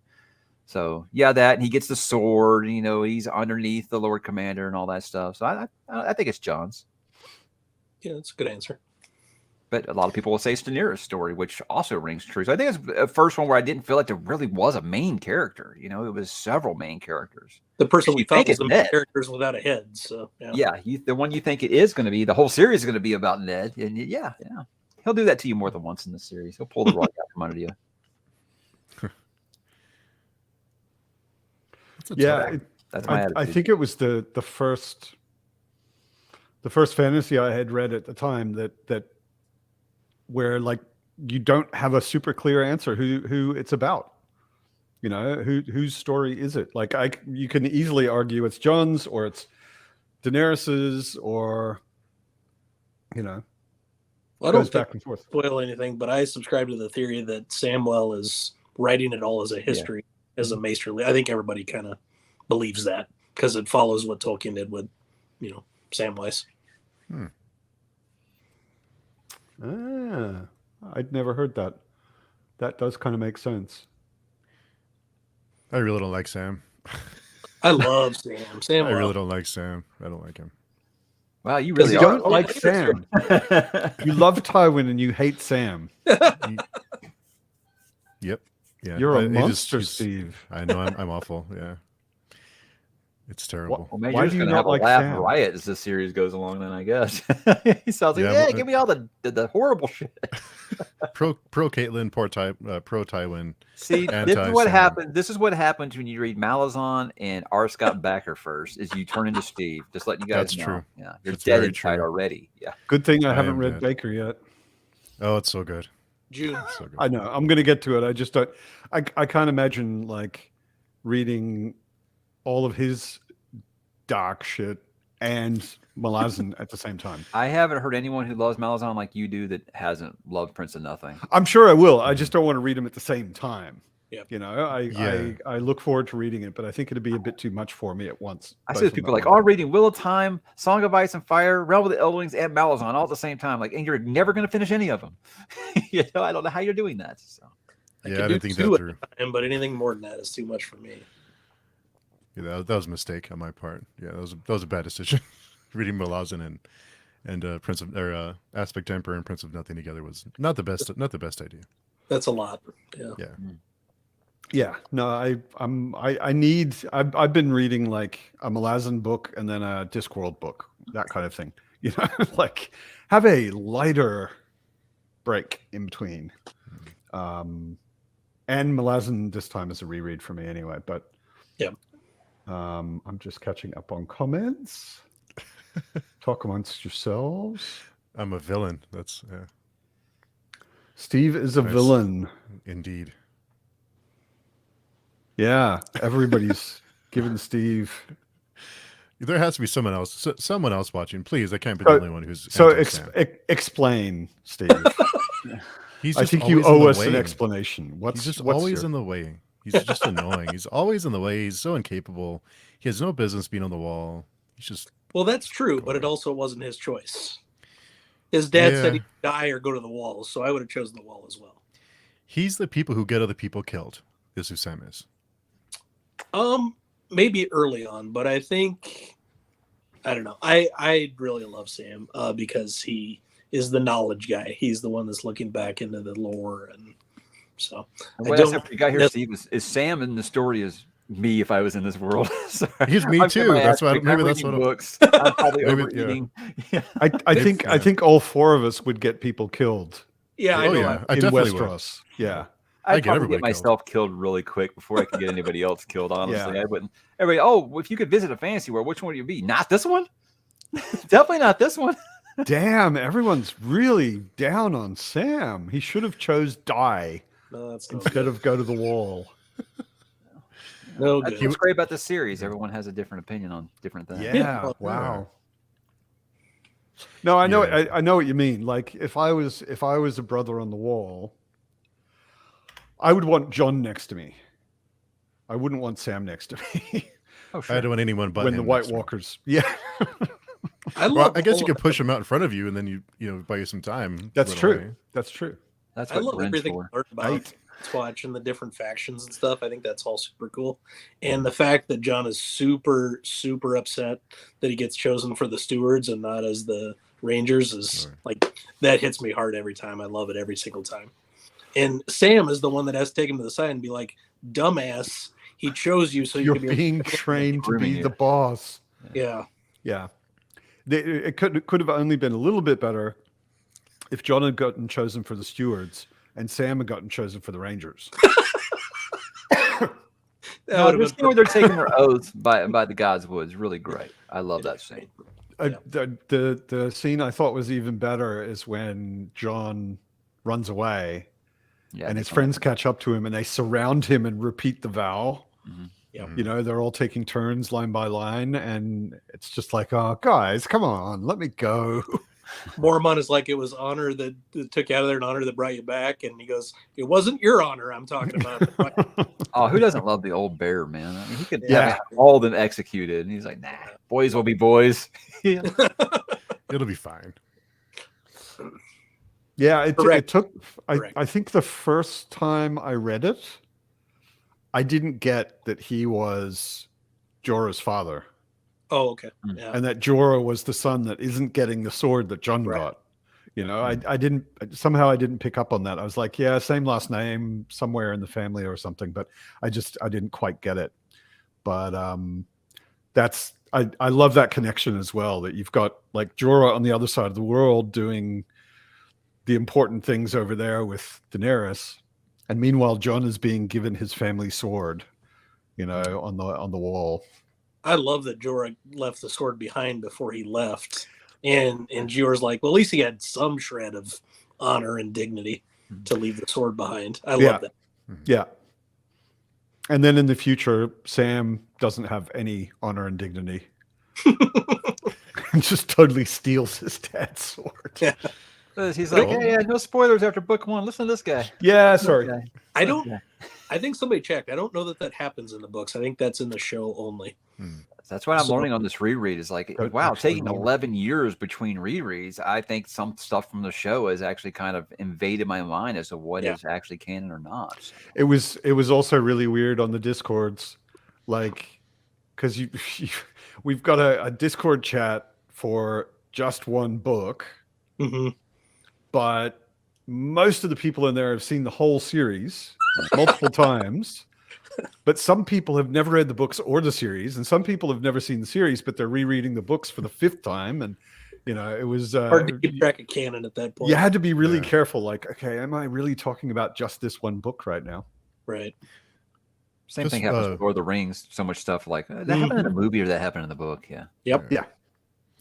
They did just speaking of book 1, they did a really great job adapting it. I was impressed with how I think that first season is as good as like Fellowship of the Ring as far as like a literal page almost adaptation. I mean, like the budget restraints a little bit were there in that first season, but outside of that, I was like, that's about as perfect as an adaptation as you could have for anything. And that's why HBO continues to kill it. That's why they're the best at adaptation, because they respect source material.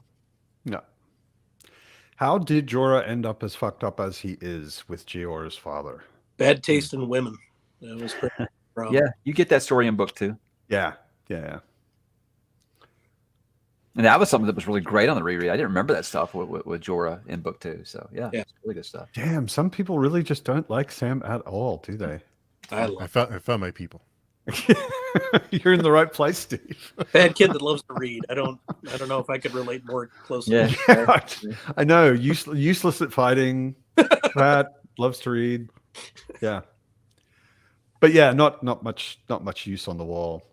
So how about the ending? Did that like blow you guys away the first time or what?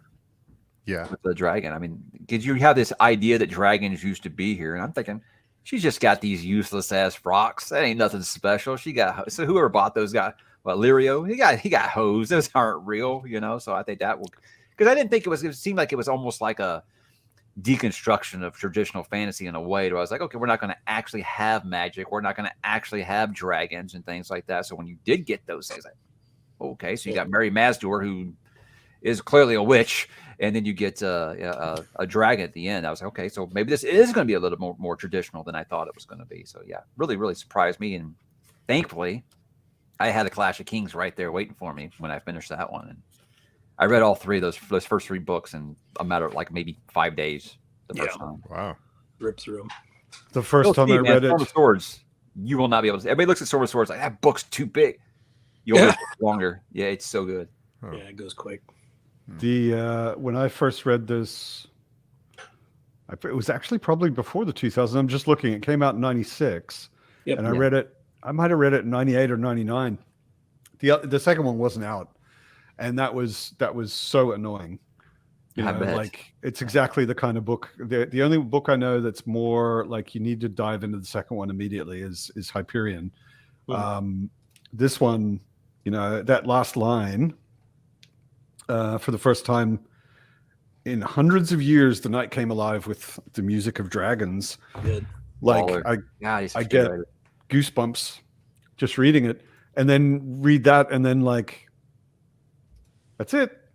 I mean, I love that last chapter, but I'm already on a high because of King of the North.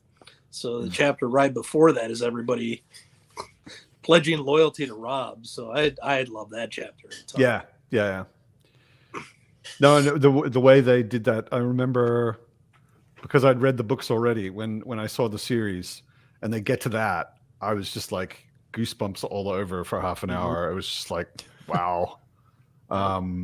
But it's another one of those things, like her going into the fire, the eggs actually hatching, and all of that. Ornamental, yeah. It's really it's such a big deal, which isn't a big deal anymore when you know that it happens. You know, it doesn't. It just doesn't feel as epic anymore. Well, but with that kind of stuff, then you can see foreshadowing stuff and leading up to it. So that's why I always love reads. It doesn't diminish the value to me to know what the twists and turns are, because now I can see what has led up to it, which is fun. Yeah, no, it's just a very different experience. Like It is. when something like that drops on you and it's a complete surprise, Mhm. it is a very epic thing just because it's a surprise. Right. And without the surprise, it's just different. And you get to add unburned to her title. All right. Yeah. The first of many. The first of many Right. in her title. Yeah. Yeah, it takes like half an hour to introduce her when she enters the court. Madison's here. So bad. Speaking of the incest, I was curious. the Whoa, first time Madison's here. Speaking of the instant. What the fuck? No, Speaking of the no, incest. that was really bad. Sorry, that was really bad timing. No, we were talking about the incest scene a little bit ago, and Yeah, I was curious. we were. The first time you all read the book, did the age of Daenerys turn you off? Was that something Not that was for me, because I've read fantasy where all this stuff where people were like 13 and 14. Now when it got to like the sex scenes, it's like, oh, okay, yeah. But at that point I felt like I was already like, okay, I've seen incest in this book. It does, a warrior and a 14-year-old about to have a baby. Is that really like shocking to me? I think maybe not at this point. Yeah, I don't know about shocking, but definitely it was. I didn't enjoy reading it. I still really don't. Well, if you've read any history at all, you know that No, you are. Yeah, I get it. If you've bled yet, you're ready to have babies in that time period. I think that's really what they went by. So Yeah. I'm just happy to say there are laws that preclude these types Yeah. of things now. That's all. Glad I'll we've say. evolved a little bit, guys. A little bit since then. Yeah. Mhm. Yeah. I remember even in my first read thinking how remarkably naive and ignorant it was to trust Miri Mazdur. Ah, Mhm. Like the whole time, I was just like, you really think that this woman wants to help you? Why should she? Yeah. So even the first read, I wasn't at all surprised by what she ended up doing. Danny saved her from Yeah. her fifth or Yeah, sixth like- rape and That- didn't bring that's- anybody back from the dead that she had helped already in that kind of so stuff. grosser, her lizard baby, or the part where she's actually eating a horse heart? Which part's grosser? I mean, she The had a horse rough heart, go I in think. this book. Let's be honest. If you read Fire and Blood, you see that hey, dead lizard babies is quite a common in the Targaryen family. Apparently, Yeah. It's not rare. Yeah. Yeah, it's not as rare as you would expect, at least. No, I think eating a horse heart is a lot grosser it's pretty because nasty. it's less. It's not happening. You gotta It's eat the not just whole thing. happening. You have to choose to do it. And you have to eat the whole thing, and you And you have can't to keep it throw down. up. and you have to keep it down. Yeah, yeah. Wow. There's lots of hunters who eat hearts out of the game they kill. I mean, I that's don't know. not- You just set that in front of me, and I'm like, bleh. I haven't had to eat anything yet, and I'm throwing up. So yeah. I mean, cooking heart as a muscle and eating it is a very different thing than pulling it straight out of the warm Here you go. body and Still eating warm. it. It's still warm. Yeah, Hell, so- it might still be beating. Good for you. yeah. I don't want to do either thing, but I definitely wouldn't want it straight from the tap, as it were. So no thanks. It's good. So Zin has another hot take. I don't know if it's a hot take. I think a lizard baby would be less common when the father was so genetically different. It's only common when they're inbred as fuck. Indeed. Actually, I'm interested. A lot of this question becomes maybe more important in later books, but it's already starting to be a thing in this book. What do you think of Daenerys's motivation?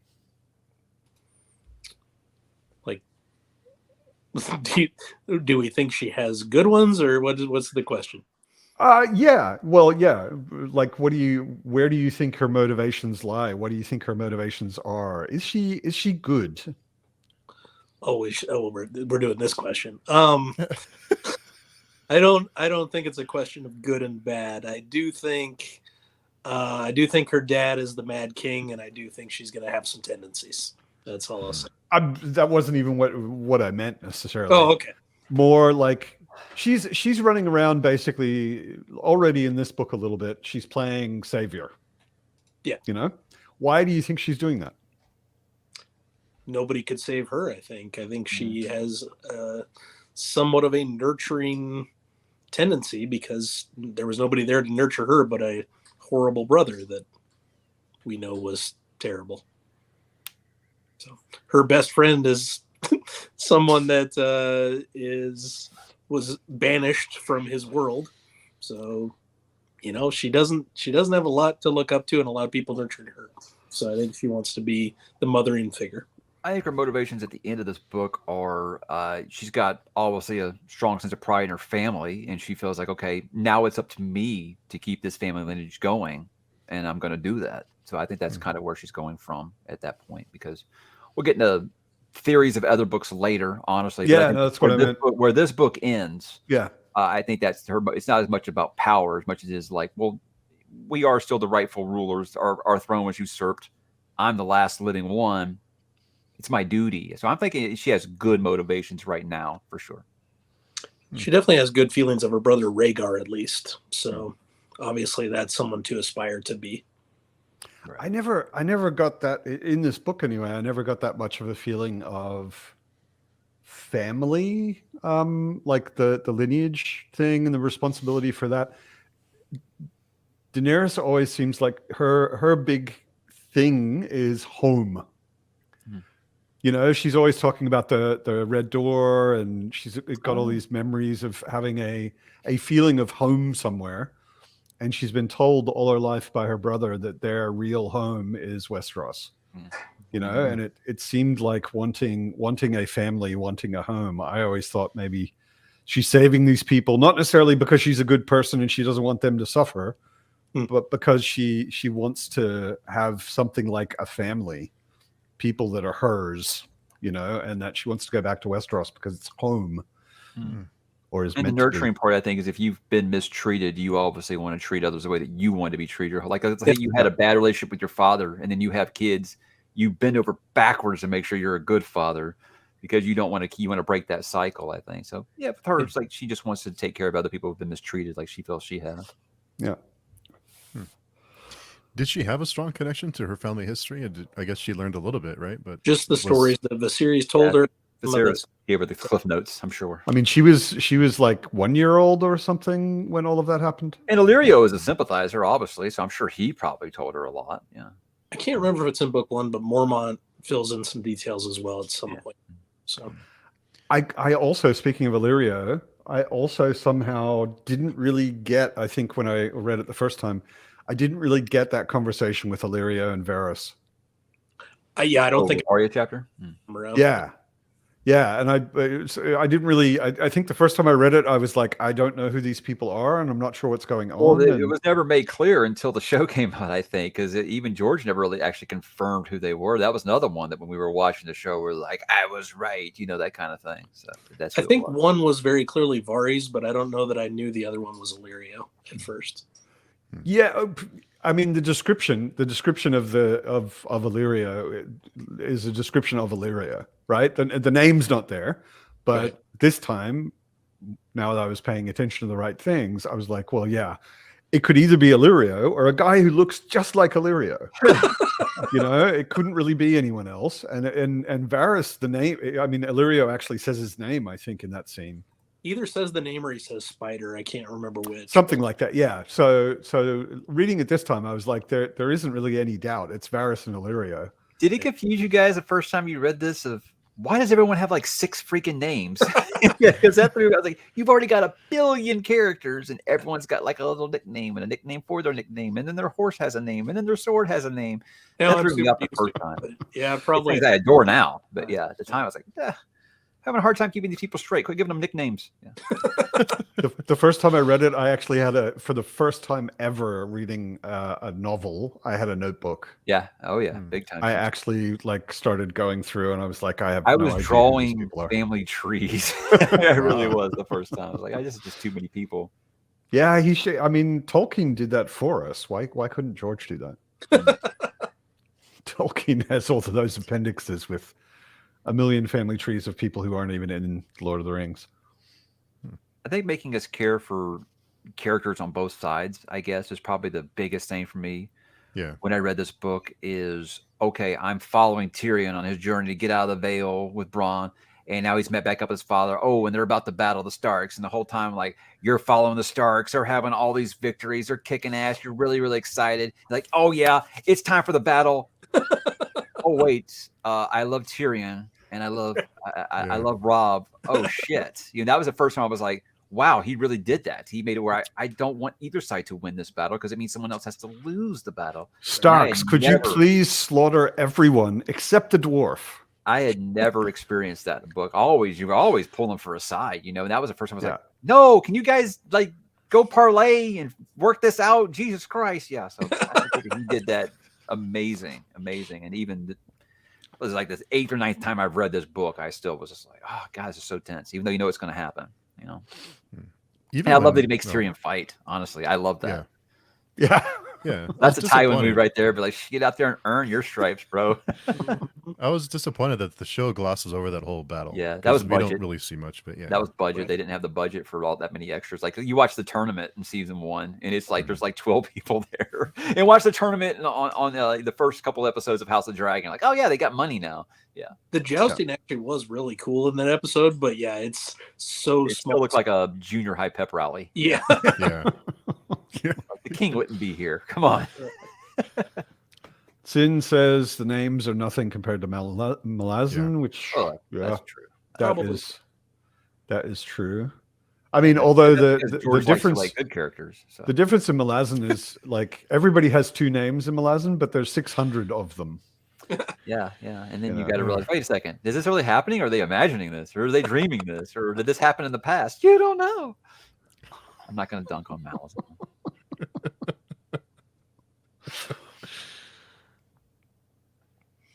Yeah, see lots of names. Lots of names. Yeah. The name. Well, I remember the first time I didn't so much have problems with the names. I had problems with keeping clear what the relationships were between different houses, different people. The politics going on, and I just was having a real hard Roderick Castle and Jory Castle. I'm like, are they father and son? I'm not even sure, So things like that really threw me off. A lot of the names, and just kind of, it was the first one where I felt like I really needed to study that map and realize how close some of these people were to each other. And like besides Middle Earth, I'd never done that with a fantasy series. Just really just study that map. Of course, I didn't back in '98, but now I download maps and have them on my phone so that I could just quickly like zoom in and move around and look at. I've got those giant like 6x8 foot maps of Westeros now. I saw you got that book. I used it too. It's great. Yeah. I don't think my flat is big enough to lay those out on my floor. I need to get like a big like cork board so I can stretch it out and like start like making lines and stuff on it. But I don't want to ruin them. They're so nice. No. Yeah. Your living room is probably about as big as my flat, so. I don't have the wall space or floor space to lay out maps. We have central air conditioning too. It's really amazing. I don't have anything right now. Ouch. It's fucking annoying. I woke up this morning, and normally, I don't know in your degrees, but in my degrees, normally my flat in the morning should be about 20, 21 degrees, which is comfortable. And it was 17. So I was like, okay, it's a little chilly. I'll turn the heater up. Yeah, I feel like 17 there and 17 here mean different things. Yeah. 20 is in the 70s, I think, for you. Yeah. That's comfy. And yeah, exactly. That's what it usually should be, but it dropped down to like 60 for you, I guess, something like that. And my heater's dead. So you're living in this fantasy world right now. You've got no controlled climate. It's minus 1 degree outside. Winter is fucking Winter coming. has came. Winter has came. Winter is here. Yeah. Hopefully I can get it repaired tomorrow. Fucking annoying. Irritating. I'm trying to think if I had any other questions. Do you guys have any other questions? What does everyone think about the casting of Tyrion? Is he too? Because in the book, definitely too good looking. I know ugly. The complaint was that he's too handsome, and I understood they didn't want to have the actor sit through all that makeup all the time. However, I had saw Peter Dinklage in Prince Caspian, Chronicles of Narnia before that, and when I was watching that movie, I knew that this had been option based. I was like, man, he'd be a great Tyrion, and literally like a month later, he was cast, and I was like, great, because he was so good in Prince Caspian as that character. So.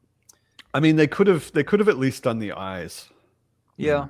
Like, that's not a lot I of mean, difficult hell, when we makeup. really That's a get down couple of to it, contact lenses. the I mean, Targaryen should have had purple eyes, you know. But I think it was just the fact that we were getting this and it was being faithfully adapted. I'd let a lot of that little shit that would have bothered me go.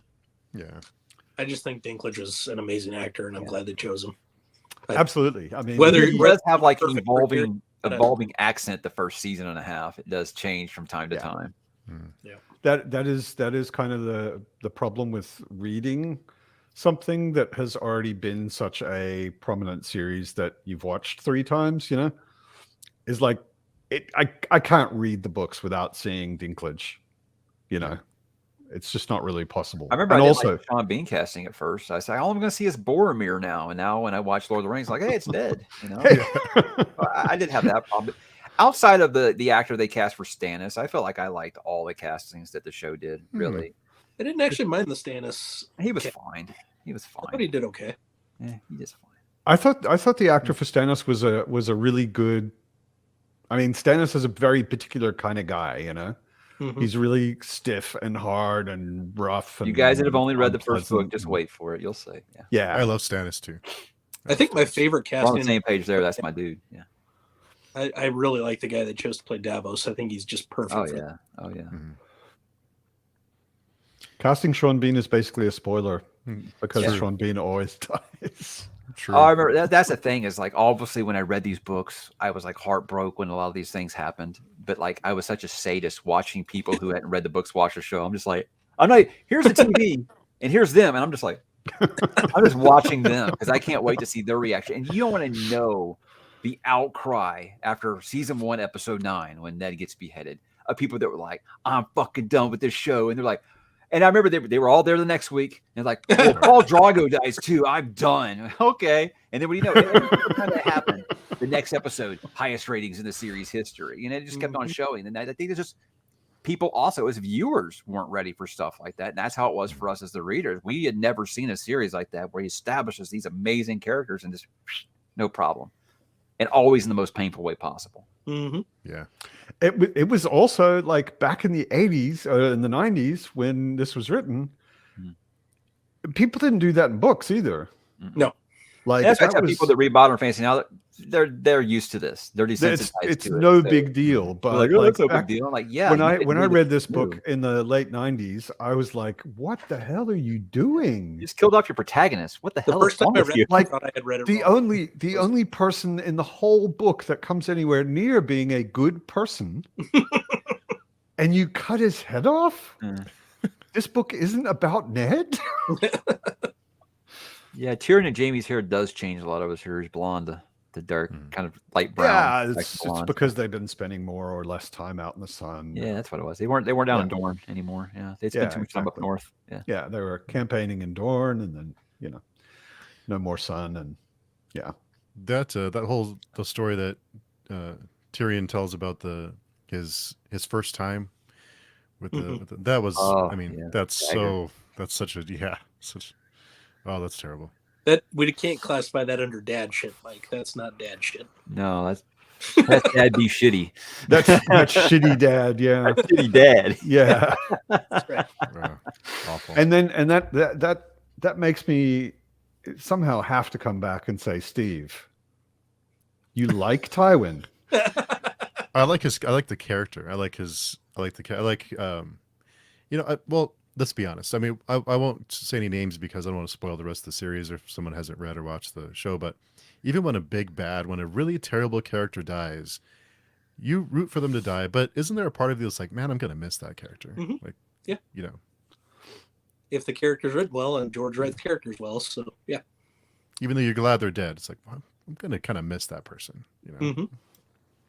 Yeah, I guess that was what's so shocking in this book about Ned's death. Is like, no one's cheering for Ned to die. That's not anyone's aim. You don't want him to die. Like, Joffrey gets introduced in this book, and you want him to die already. Right in the beginning, you're just like, someone please stab this guy in the face. But I know, Chatty, I know. Hey, the heart wants what the heart wants. You guys leave Steve alone. Steve's heart wants Tywin. I mean, My- shit. my I was Blackheart. the one who was like 6 after Empire Strikes Back, and Darth Vader was my favorite character in the world. You know, all the other kids were pretending to be Luke. I was like, "Yeah, I'll be Darth." Shit, yeah. Choked. You're out. You're all Force dead. choke, force choke, force choke. Done. Yeah. No, Tywin is a great character as far as how he's written, and how it's one of the things I love about the whole book is like you can see the family dynamics. Mhm. The family dynamics are so clearly there and so obvious. Like, let's pretend I haven't read the later books. I don't know if this actually happens, but by the end of the first book, I'm just looking around and going, Rob's dead. You know, because Rob's Ned's son, and he's going to keep fighting for what he thinks is right no matter what, and he's facing people who are absolutely treacherous assholes. You know, they are not playing the same game, and that's exactly the same thing with Ned.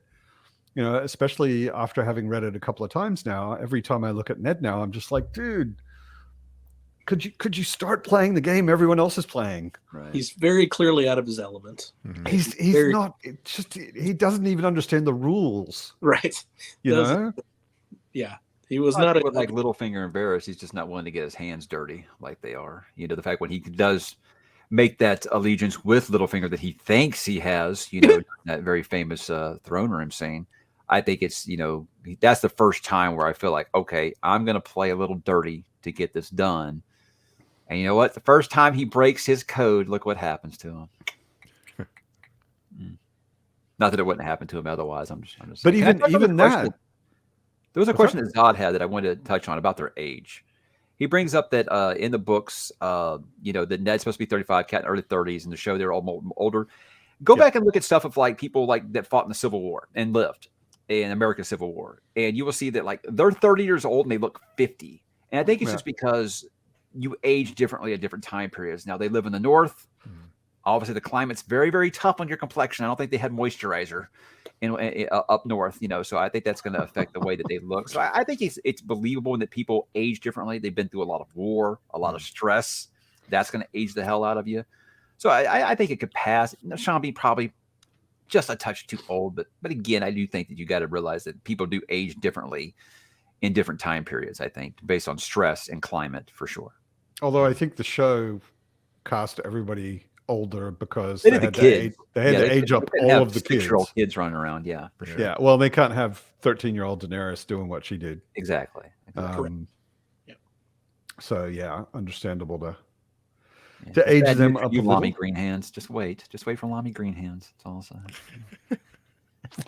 Joffrey made Robin Hobb step her game up. You mean as far as Regal? Oh, I don't know if he's talking about Regal specifically, but I don't know. Yeah, I don't know about the timeline. I think he means making her villains a little more detestable, maybe a little more relatable before you made him detestable. I don't know, but because Joffrey's just detestable. I don't know what you mean by that, Zen. I don't Explain. know exactly the two what of you them are mean. friends and probably have written together, so who knows? But Well, you know, every single Robin Hobb book I own does have a blurb from George R. R. Martin that says fantasy as it ought to be written. that's right. Every single book. Diamond and a Sea of Zircons. That's right.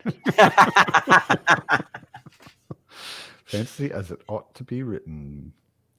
Shad's here. Hey, Shad. That's always a good excuse, shit. Hey, Professor Dr. Chase is here. Back from his Got test. my tennis match. Yes, it's this guy. Yeah. Fit people. He's like, yeah, I'm older than you, Mike, and look, I can go play tennis. I'm like, hey, I watched tennis the other day. Does that count? I got tired doing that. Northern England, and she's reaching for her moisturizer, Yeah, Elaine. see? Yeah. Hold my beer and wrote Kyle. Oh, okay. Yeah, I think She's that just was saying that Kyle is shittier than Joffrey. I can see a comparison there more than Oh, Regal. right. Yeah. Hold my beer. Yes, we did see each other earlier before your tennis match. Oh, Steve, it's off topic. But do you have like a Outlook calendar or something that alerts you when the hell you got all these streams? Because I like you and Andrew, I don't know how you guys don't get crossed up more than you do, honestly, or double booked. I go by our calendar on our forum. Everything is there. So without that, I would be totally lost. Because I had to set a reminder today for 9:30 to remember to pop on for this. Because I'm just the day it went, especially on like a weekend, you get mixed up with the kids, and I don't remember. Oh, yeah. So I'm just I couldn't be the organizer for these things like you guys are. Yeah, it gets a little, gets to be a little bit much sometimes, but it's fun. Do you have moisturizer now?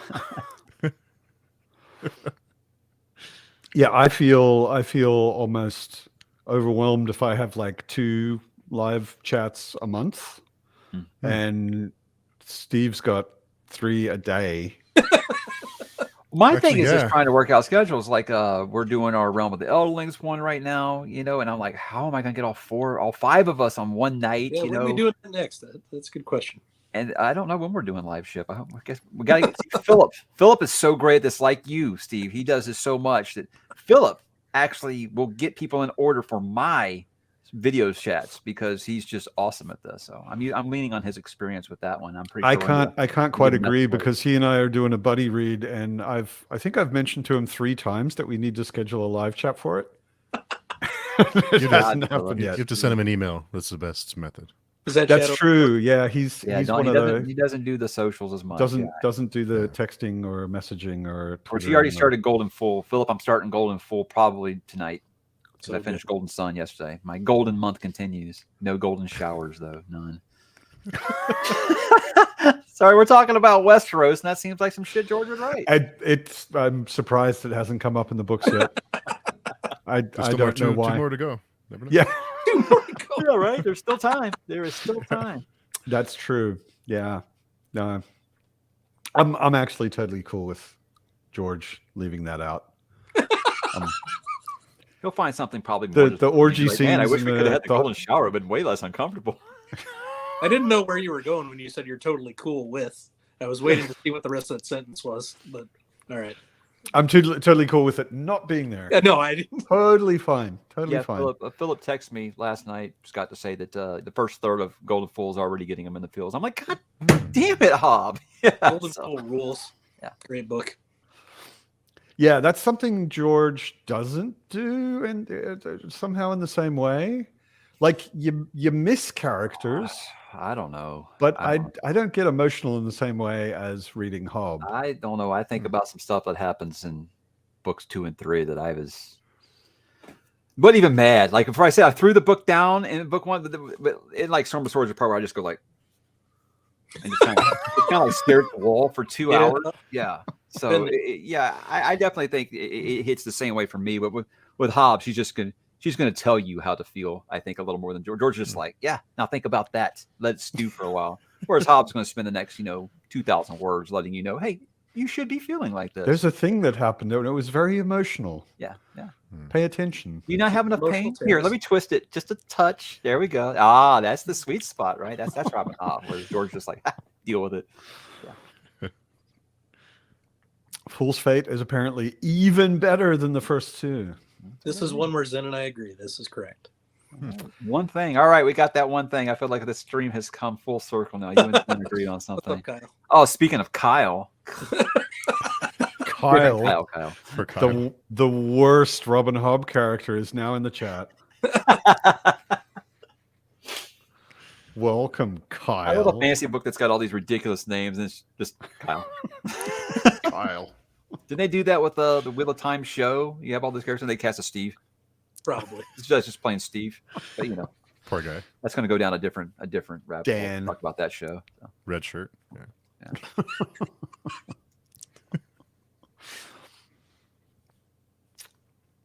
Let me see. So when you guys starting the Clash for Kings? Have you already started it? I haven't yet. I need to finish up my Book of the New Sun, Book 2. I had planned on rejoining this read along, and I got so excited when I just opened up that Folio Society edition, and before I knew it, I was already on page 70 of A Game of Thrones. Like, guess I'm starting early, And then I read Clash of Kings right after that, and then I said, all right, I'll wait for Storm of Swords with you guys. So I'm doing that in April. Nice. I have to admit, because I'm doing my own Malazan reread, and I'm doing the Song of Ice and Fire, and I'm doing the Realm of the Elderlings. And at the beginning of every month, I have to go, Yeah. which one am I most excited to start on?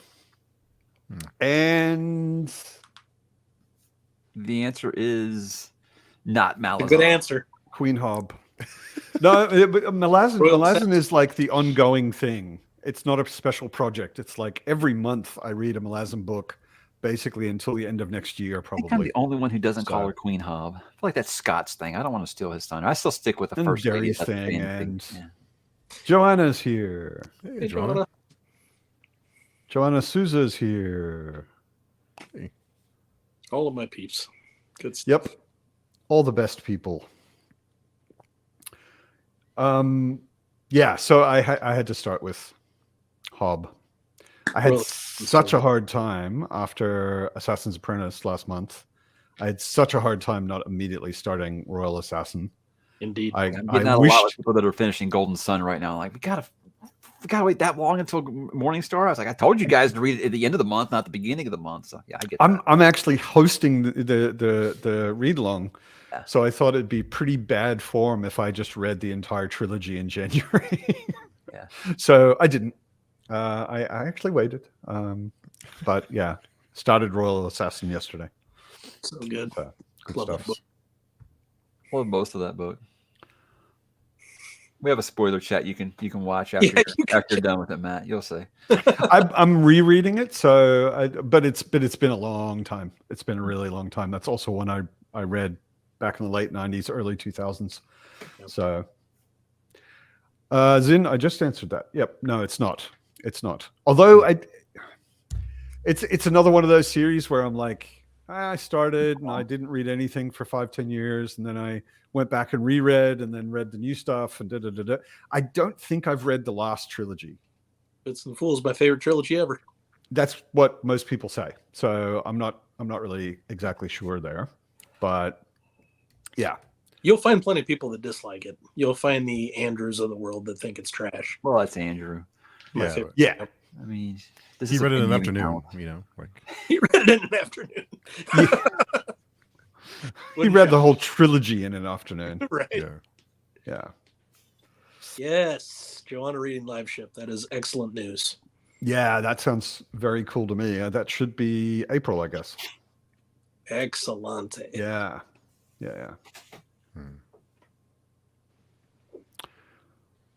Okay, Hod. I can definitely recommend Malazan if you haven't picked up on that. Yes. Yeah, and Second Apocalypse has always sounded really good. But I don't know. People tell me, oh, it might be even more dense than Malazan. No, it's not. You guys aren't selling this on to be the right way, I don't think. But. It's maybe as dense, but it's not as difficult to understand. Put it that way. That's fair. I read and when I read it, I know what happened. Put it that way. I read that before Gene Wolfe. I think Gene Wolfe's one. I'm just gonna be like, I don't know, man. I'm doing a read along of that with Herr Professor Dr. Chase. Yeah, I love Scott reading it and being like, I don't know what the hell's going on, but I'm enjoying it. I'm like, okay. All right. Yeah. I can pick out about 70% of what's happening, but like even that, I feel like I'm stretching a little bit. But I'm enjoying my conversations with Rockio about it. I say, yeah, you got Christopher there to give you, the cheat sheet. I think that helps a lot. Oh, yeah. Well, and Philip has got a guy I don't know, an academic, who is studying Gene Wolfe. That's awesome. And I think 3 of us are going to do a live chat. So it's basically just me going, okay, guys, what do you think? And then I'm just going to sit back and listen and have them explain everything to me. It's a good method. It is much bleaker. That's why it's nice to be on chats like this where I'm like, hey, I actually think I have answers to all this stuff. And, other series, I'm like, I don't know. You tell me. Yeah, I'm in between. Like, I invited the 3 of you because you, Mike, and you, Scott, are kind of experts, and I thought it's nice to have someone who just started. So Steve, and I'm in between. I've read it a few times, but I have a crap memory. So I'm Definitely not an wouldn't expert consider anyway. myself an expert, but No. Song of Ice and Fire feels like a picture book reading that compared to Book of the New Sun. So I like that. It's like a picture book. Okay. Oh man. When are Philip and I reading Gene Wolfe? Remains to be determined exactly, but this month, for sure. Yeah, I wrecked Philip's schedule by asking him to Probably read these towards- Hobb books with me. Yeah, I wrecked Towards it. the My middle fault, of dude. this month. it's a good way to wreck a schedule. Yeah. I thought Yeah, you'd look forward to that. Yeah. So, what are you guys' craziest theories that you have heard? Craziest theory that I've Or are we heard. sticking to book one? Well, yeah, that's true. It's hard to go with theories if it's only book one, isn't it? Yeah. Okay, forget that. That would probably get into spoilers way too quickly. Probably. I think after book one, the only real question that I really, really was just like anxious about was no, because I don't think even then it was really in question. I wanted to know more about John's mother. I think that was about it. You know, wanting to know that whole story because at that time you're still thinking, okay, he is Ned's bastard. You know, this is the most honorable guy in all of the freaking land, but even he was unfaithful one time. What's the story there? I feel like there's a bigger story there. So I think that's probably the only one I really had. And then it was, where did Daenerys get there? How did Delirio get these dragon eggs? You got the most valuable thing in the world. Why would you just like give this away? It seems kind of weird, you know? It does seem incredibly strange that Ned won't even talk to his best friend, the king, about. Yeah, very strange, very sus. Yeah, he seems like the type he would tell Robert if he had like an uncomfortable bowel movement, but he won't tell him about that. Yeah. Very sus. That was the thing that tipped me off because like the whole thing, like Ned has a bastard. I thought, you know, he was 18 or whatever. He was a kid. He was out on campaign. Got horny. Yeah. That seems normal to me. But then like when he wouldn't talk to Robert really in any detail about it, I was like, okay, he's dodgy. He's hiding something. But yeah, we don't know what yet. The thing, I mean, like I said this earlier, like on this reread, it was really obvious to me that scene was that Arya scene was Illyrio and Varys. And what do you think Varys really wants? Well, he said like really wants. If I had the answer for that, I feel like I would say I've gotten to Alpha read the rest of the series that hasn't come out yet. So, I mean, with the way that, without saying too much, but with where his plot currently is in the current series, I'm still not sure. Yeah. He says he serves the realm, so I mean, it's, you know, sure he does. Yeah. That selfless nature that I'm certain he has. Yeah. Yes. Yeah. Exactly. Well, that's the question. You've got that much power. You know, how much you want to give up? Because I want to think Varys is the one that really is, you know, serving the realm, whereas Littlefinger is serving himself. But I don't know. I think there's a little bit of column A and a little bit of column B with both of those characters for sure. Yeah. Yeah.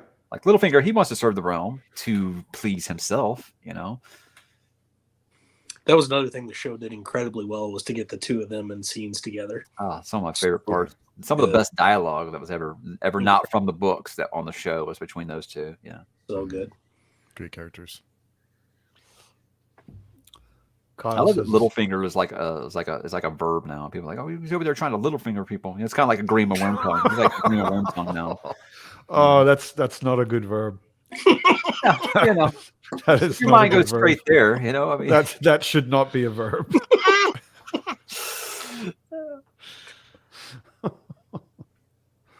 Okay, there we go.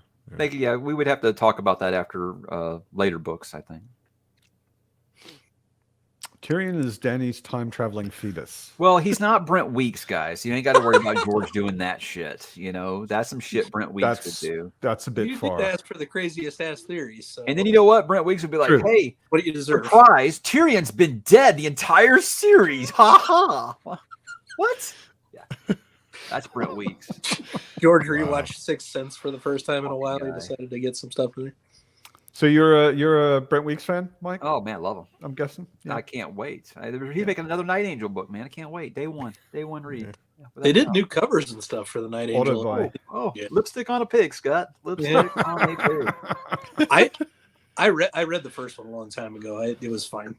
I can't believe I That- tried to that's all reread that shit. Oh my god! Somehow I hated it even more. Wow. God. Yeah, Varys wants his punch. So how could the plot of the book or the series be for this purpose? Like building ridiculous theories backwards is what I'm talking about. Like, this is the answer. Well, see, what it was is George watched The Last Jedi. He's like, hey, how do I subvert expectations even worse? There we go. We've gotten far enough the stream that Mike is shitting on Star Wars. Welcome to Disney Mike show. disses shit he hates. No, I love a few things. It's just when people bring up like just twist endings, I immediately just go to, a series that's really great and you felt like you needed to put a twist in there when you didn't need to put a twist in there. That just, I always will go back to Lightbringers. And like, that's a series I thought had potential to be really, really great.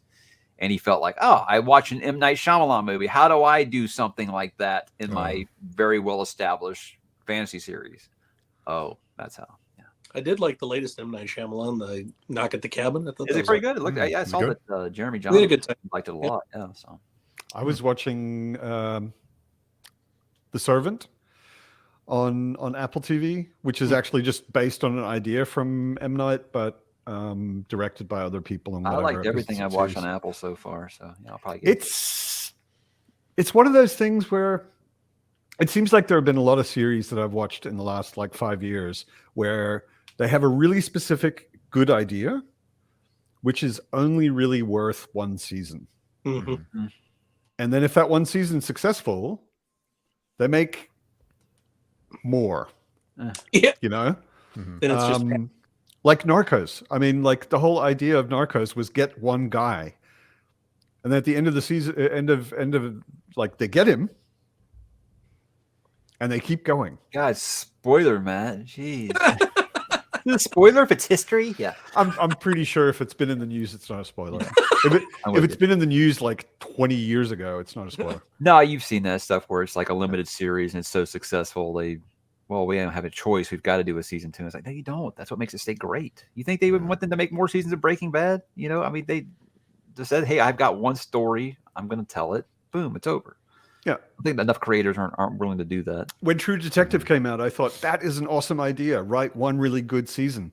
But the problem was they did only write one really good season. True. Yeah. They made multiple seasons, but the second one was that shit. boring as dirt. Oh my god. The third one's not bad. The second season. Okay, I haven't seen the third one. But the third one's not too bad. It's not good. Okay. It's not, you can't beat the first season, but Okay. third season's not bad. All right. It's hard to beat Woody. That's what she said. well done. I can't. We watch Cheers like all the time, and we make Woody jokes like nonstop. And The way this is going, I would think it was evening in Texas. And Mike's already drinking or something, but it's actually early morning in Texas. No, I only brought one like cup of 7 in coffee the evening here. I'm starting to get cranky. So yeah, that's what it is. I'm starting to get cranky. I haven't had my 9 cups of coffee before noon. So If you want to take a coffee break, don't let us stop you. I thought about it. Well, we have been doing this for 2 hours already. Mm-hmm. So maybe it's time to wrap it up. Yeah. I need to get going actually. So Yeah. Yeah, you can always count on Scott to bail early. Yeah. He's got to go to Barnes and Noble. That's what he does. I need to get back to work. I've technically taken a long lunch break, so I better get back to work. Working on Are they watching the stream? I love working Sundays. It's the best. What? Look, this is like the Sunday between the playoffs and the Super Bowl is like the worst for sports. I'm not an NFL guy, so that doesn't make any difference to me. But you enjoy your NFL. God, I don't get you sometimes. Cubs fan, don't like the NFL. I just don't get you, man. I don't hate the NFL. It's boring to me. Doesn't make any difference. Go watch some soccer or something. All right. Nope. Pew Pew is asking if Willow was a letdown. Yes. Oh, did you watch it? I didn't even watch that. I watched half of the first episode. Here's the thing: Wow. if it's an old like, IP whoa. from the 70s, 80s, or 90s that I loved, and it says Disney Plus has acquired the rights, it's not going to be for me. I don't even remember the movie. It's been so long since I've seen it. I've watched that constantly. I love it. I'll tell you again, Mike. Watch Andor. I'm serious. Well, you guys have a great afternoon. I'm serious. I hated a lot of the Star Wars stuff that Disney has done. No. See, recently. you're. I'm going to use that abusive spouse analogy again. You've gotten beat up so many times by your abusive spouse, It's and then just they do actually one nice good. thing, and you're like, oh, they've changed. It is actually good. I watched. They may still ruin it. It's possible, but what they've done so far is actually really good. I thought the writing was good. I was bored to tears, and so I hung that up. It's a bit slow at the beginning, for sure. Yeah, but as a whole season, I thought it was really good. I don't watch Anyway. TV. I'll watch Mando 3 just because my kids love it so much, so we're going to watch that together. Yeah. Outside of that, Yeah. I'm good. Yeah. Oh well. I'm good, but I'm glad people like it. Glad you guys got what you wanted. I'm glad it only took them like 18 tries to get that one that you liked. Watch more HBO. Watch more Apple TV, guys. There you go. There's other great stuff besides Disney out there. That's it. Doing that as well. That's it. Succession. It's awesome. It's like the real life story of what's going on with Vince McMahon and his kids right now. That actually bored me. Really? Oh, I like Succession. I need to. I watched like the first few episodes and I was like, eh. I watched the first couple seasons. I need to pick back up. Yeah. The first few Severance. episodes Got are a Apple little TV. rough. Watch Severance. Severance is amazing. Yeah. Severance is awesome. I want more Severance, for sure. Also on Apple, what was good is Slow Horses. It's a MI5 sort of spy thing, but it's basically Gary Oldman plays the boss of the MI5 reject squad, the place they send people in MI5 who are no good, and it's a spy intrigue kind of thing with Gary Oldman. Got my attention. Yeah, no, it's good. It's good. Yeah, it's fun. And he's just like this slubbering alcoholic genius, essentially. Perfect. And all of the people he has in his team are kind of cool, but also kind of losers. So it's like that Keanu actually- movie, The Replacements, except with spies instead of football.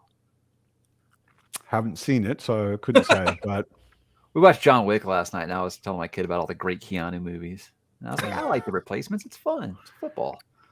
It's never not to like. seen. Not a football. He's only person. seen Matrix and now John Wick and Speed. But he likes all three of those. Like, yeah, one day you'll get a little older and you'll get ripped for the first time. We'll watch oh God, what's it called? The movie with Patrick Swayze, the famously bad Point one. Break.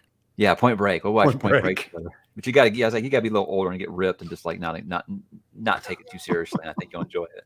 So good. Vaya con Dios. Yeah, take them waves, man. I got the most wanted criminal in the world, but he wants to have a surf. I'm going to go let him have that big surf. Yeah. Yeah, yeah. That's He's unfair. not coming back. Amazingly awful. I love it. I love it so much. I think that was the last. Is the 80s? I mean, maybe it's just nostalgia, but that generation where you could have a movie that you knew was bad and you ended up loving it regardless. Like a lot of people call Big Trouble in Little China like this awful movie. I'm like, it's. Oh, can I realize love Big why people Trouble. think it's bad. I fucking love it. And I never- absolutely love Big Trouble in Little China. Like That's my such a wife, classic she was movie. like, "Oh, I love Kurt Russell. I'll watch anything with Kurt Russell." I was like, "You never seen this though?" Sure. She watched about 30 minutes. She was like, "All right, I'm going to bed." Yeah. Did you show her Escape from New York? Yeah. She's watched. Okay. All the Kurt Russell stuff. She watched that, but she wouldn't watch Big Trouble. I think with John Carpenter, with hers like hit or miss. Like some movies, she Okay. just like They Live. She thinks They Live is like the most amazing movie. I think because the subtext, obviously, what that movie was trying to say is what really clicked for her. But other John Carpenter movies, she's just like, nah. So I think he's kind of a divisive director. We all like The Thing, though. Yeah. So The Thing is awesome. Yeah. See, we embraced cheese in the 80s. It was either that or it was my wife calls them boob movies like Porky's and shit like that. You know, good times. It's great times. Yeah, they might have aged a little poorly, but you know what? They've always got a place right here for me. So, that was it. Well, Yeah, start talking about John Carpenter. We're clearly done. we're definitely done. I think Scott needs to work. Mike needs coffee.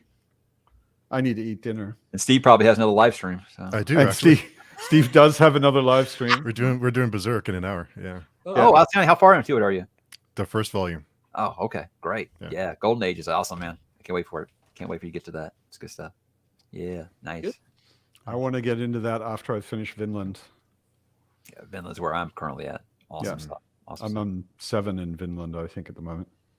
All right, well, Matt, thank you for asking me since Joanna was too mean to ask me. So thank Oh. you so much. I appreciate getting to talk about my favorite fantasy series maybe ever. It's been an honor being your consolation prize, Mike. Hey, man, anytime I need a runner-up, I will keep you in mind. Thank you so much. I appreciate it. It's been a blast. Thanks, It's good to Thank finally you, Matt. get you on here, all of you, for the first time. I Anytime. hope we'll do it again soon. Sure. Sounds good. Sure. Thanks, Bye, everybody everybody. in the chat. See you later. Oops, Scott's out.